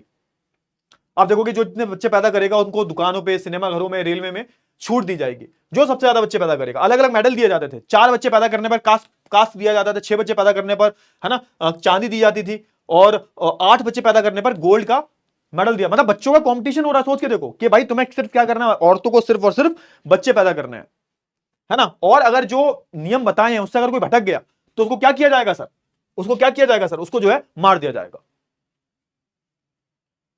क्लियर हुआ है ना, फटाफट से बताओ। आई होप आपको इतनी चीजें जो क्लियर हो गई होंगी। अच्छा, अब ये करते क्या था भाई, प्रचार करने का तरीका बहुत अलग था। आप देखोगे ये इन्होंने अलग अलग मूवीज बनाई, अलग अलग चीजें, हथकंडे अपनाए, ताकि ये अपनी जो विचारधारा है उसको प्रचार बहुत अच्छे से कर सके। उन्होंने हत्या नरसंहार के लिए जो है दस्तावेज में अन्य शब्दों का इस्तेमाल करते थे। मतलब ऐसा नहीं था कि ये जैसे अपने दस्तावेजों में जो इस्तेमाल कर रहे हैं, जो सीधा सीधा लिख रहे हैं कि भाई यहूदियों को मार दो, नहीं, ये अलग अलग शब्दों का इस्तेमाल करते थे, टेक्निकल शब्दों का इस्तेमाल करते थे। आप देखोगे जैसे कि आप देखोगे जैसे है ना विशेष व्यवहार, मारना नहीं बोलेंगे, विशेष व्यवहार बोले, अंतिम समाधान, किसी को तुम मार रहे हो तो क्या बोल रहे हो उसको, अंतिम समाधान। ये क्या बात हुई भाई, चयन। तो ऐसे शब्दों का इस्तेमाल कर रहे हैं। संक्रमण मुक्ति, यानी कि किसी व्यक्ति बेचारा जो बीमार है उसको तुम मार रहे हो तो उसको क्या बोल रहे हो, उसको मारना नहीं बोल रहे तुम, क्या बोल रहे हो भाई इसको जो है इसकी संक्रमण की मुक्ति कर देते हैं, यानी कि इसको मार देते हैं। तो मौत का अलग अलग शब्दों में प्रयोग किया जा रहा है, समझो थोड़ा सा। क्लियर हुआ। और नाजी विचारधारा को फैलाने के लिए आप देखोगे ये फोटोज का इस्तेमाल कर रहे हैं, फिल्मों का इस्तेमाल कर रहे हैं, रेडियो पोस्टर का इस्तेमाल कर रहे हैं, नारों का इस्तेमाल कर रहे हैं भाई। यहूदियों को नीचे दिखाने के लिए उनके लिए अलग अलग फिल्में बन रही हैं जिसमें यहूदियों को बहुत नेगेटिव दिखाया जा रहा है। तो ये सारी चीजें जो है आपको देखने को मिलेंगी। अब कई लोग जो है दुनिया को नाजी के एनेक्स से भी देखने भी लगे। यहूदियों के खिलाफ लोगों में जबरदस्त घृणा भर चुकी थी। अब सोच के देखो, मतलब यहां पे इतना कुछ कर दिया था इसने, इतना अपनी विचारधाराओं को फैला दिया था, चारों तरफ तुम घृणा का माहौल फैला रहे हो, तो ऑब्वियस सी बात है यहूदी के खिलाफ एक क्या हुआ था, यहूदी के खिलाफ जो एक तरीके से जबरदस्त घृणा हो चुकी थी। यहां तक कि ऐसा बोला जाता है कि यहूदी खुद जो थे ना, खुद भी अपने आप से नफरत करने लगे थे कि हम क्या, हम डीमन हैं, हम राक्षस हैं। इनको राक्षस की तरह देखा जाता था। यहूदी खुद से भी नफरत कर, यहूदी भी उस चीज पर भरोसा करने लगे। तो सोच के देखो किस लेवल का इसने क्या होगा कि यहूदी भी खुद से घृणा कर रहे हैं। इस तरीके से जो है इसने लोगों के दिमाग को पलटा था। जो लोग इसके खिलाफ आवाज उठाते थे, ऐसा नहीं था कि बहुत सारे जो लोग थे वो बेचारे चाहते थे ऐसा ना हो, होता ना कि ऐसा नहीं है 5 उंगली बराबर होती हैं, लेकिन जो लोग आवाज उठाते थे उनको भी मार दिया जाता था। लेकिन एक बहुत बड़ा जो हिस्सा था, ऐसे लोगों की तादाद बहुत कम थी, एक बहुत बड़ा जो हिस्सा था वो सिर्फ मात्र दर्शक बन के ही रहा, उसने कुछ भी नहीं बोला। मूक दर्शन मतलब चुप, कुछ नहीं देख, चुपचाप होते हुए देख रहे हैं वो। और आप देखोगे क्यों नहीं बोल पा रहे थे वो, क्योंकि वो डरे हुए थे। आदि जो लोग थे वो बोल ही नहीं पाते थे भाई, क्योंकि वो डरे हुए थे। और आप देखोगे ये सारी जो चीजें वो यहां पे हो रही थी। अब देखो स्टार्टिंग में तो उसके बारे में पता ही नहीं था कि भाई ये सब हो भी रहा है। जब बाद में युद्ध वगैरह हुआ, सब समाप्त हो गया और नाजियों की जो अत्याचार है इनकी खबरें बाहर फैली, तो भाई लोगों को लगा भाई ये क्या चल रहा है भाई। लेकिन युद्ध के समाप्त होने के बाद जो है दुनिया को यहूदियों तथा अन्य लोगों के बारे में जो है पता चला, है ना। ये जो भयानक तस्वीरें जो निकल के आई, आप देखोगे मतलब करोड़ों लोग, कम से कम ये तो भाई 60 लाख तो सरकारी आंकड़े हैं, कम से कम 1 से 2 करोड़ 3 करोड़ लोग मरे थे। 1 से 2 करोड़ 2 से 3 साल के अंदर मास किलिंग्स की जाती थी भाई, भर के कॉन्सेंट्रेशन कैंप में भर के उनको जो है उन पर एक तरीके से जहरीली गैस छोड़ दी जाती थी। कई यहूदियों ने, मतलब जो यहूदी जो थे उन्होंने छुप छुप के अपने जो भी अत्याचार हुए हैं, है ना, वो लिखे, डायरी में लिखे। एक जैसे एक डायरी है, बहुत फेमस डायरी है, पढ़ना कभी, Anne Frank, the story of Anne Frank, Anne Frank, the diary of Anne Frank. Anne Frank भी एक लड़की थी, इसने पूरी अपनी आप बीती लिखी थी कि क्या क्या हुआ था इनके साथ में, है ना। और इन्होंने यही सोच के लिखा था ताकि भविष्य में जब इनके बारे में कोई पढ़ेगा तो एक तरीके से क्या होगा सर, भविष्य में जब इनके बारे में कोई पढ़ेगा तो इनकी कहानी जानेगा कि भाई किस तरीके से इन पर जुल्म बरसाए गए थे। तो ये कहानी थी हमारी पूरी भाई। आई होप आपको जो है, और हाँ कई सारे सबूतों को तो मतलब जलवा भी दिया, मतलब कई सारे सबूत जो थे उन पर पेट्रोल वगैरह डालकर उनमें आग वाग लगा दी गई। तो ये बहुत भयानक था भाई, और कहीं ना कहीं सजा मिली, लेकिन वो सजा नहीं मिल पाई जो मिलनी चाहिए थी, क्योंकि यहां पर जो मित्र राष्ट्र थे वो नहीं चाहते थे कि भाई फिर से कुछ ऐसा हो, फिर से तृतीय विश्व जैसी सिचुएशन आए। तो सिर्फ 11 लोगों को ही मौत की सजा मिली। बाकी हिटलर ने क्या किया, हिटलर के पास साथ कुछ हुआ नहीं, हो पाया, उसने सुसाइड कर लिया। उसका जो प्रोपेगेंडा मिनिस्टर था उसने भी सुसाइड कर लिया, ना सिर्फ उसने, उसकी पूरे खानदान ने सुसाइड कर लिया। और यहीं पर हमारी कहानी का अंत हो जाता है। ये बहुत ही भयानक कहानी है, बहुत ही रूह कपा देने वाली जो है कहानी है। आई होप आपको जो है ये सारी जो कहानी है वो बहुत पसंद आई होगी। तो हम एंड करते हैं इस क्लास को। आई होप आपको सारी जो चीजें वो अच्छे से समझ में आ गई होंगी। तो अब हम मिलेंगे नेक्स्ट क्लास में, तब तक के लिए अपना ध्यान रखिएगा। Bye bye, take care.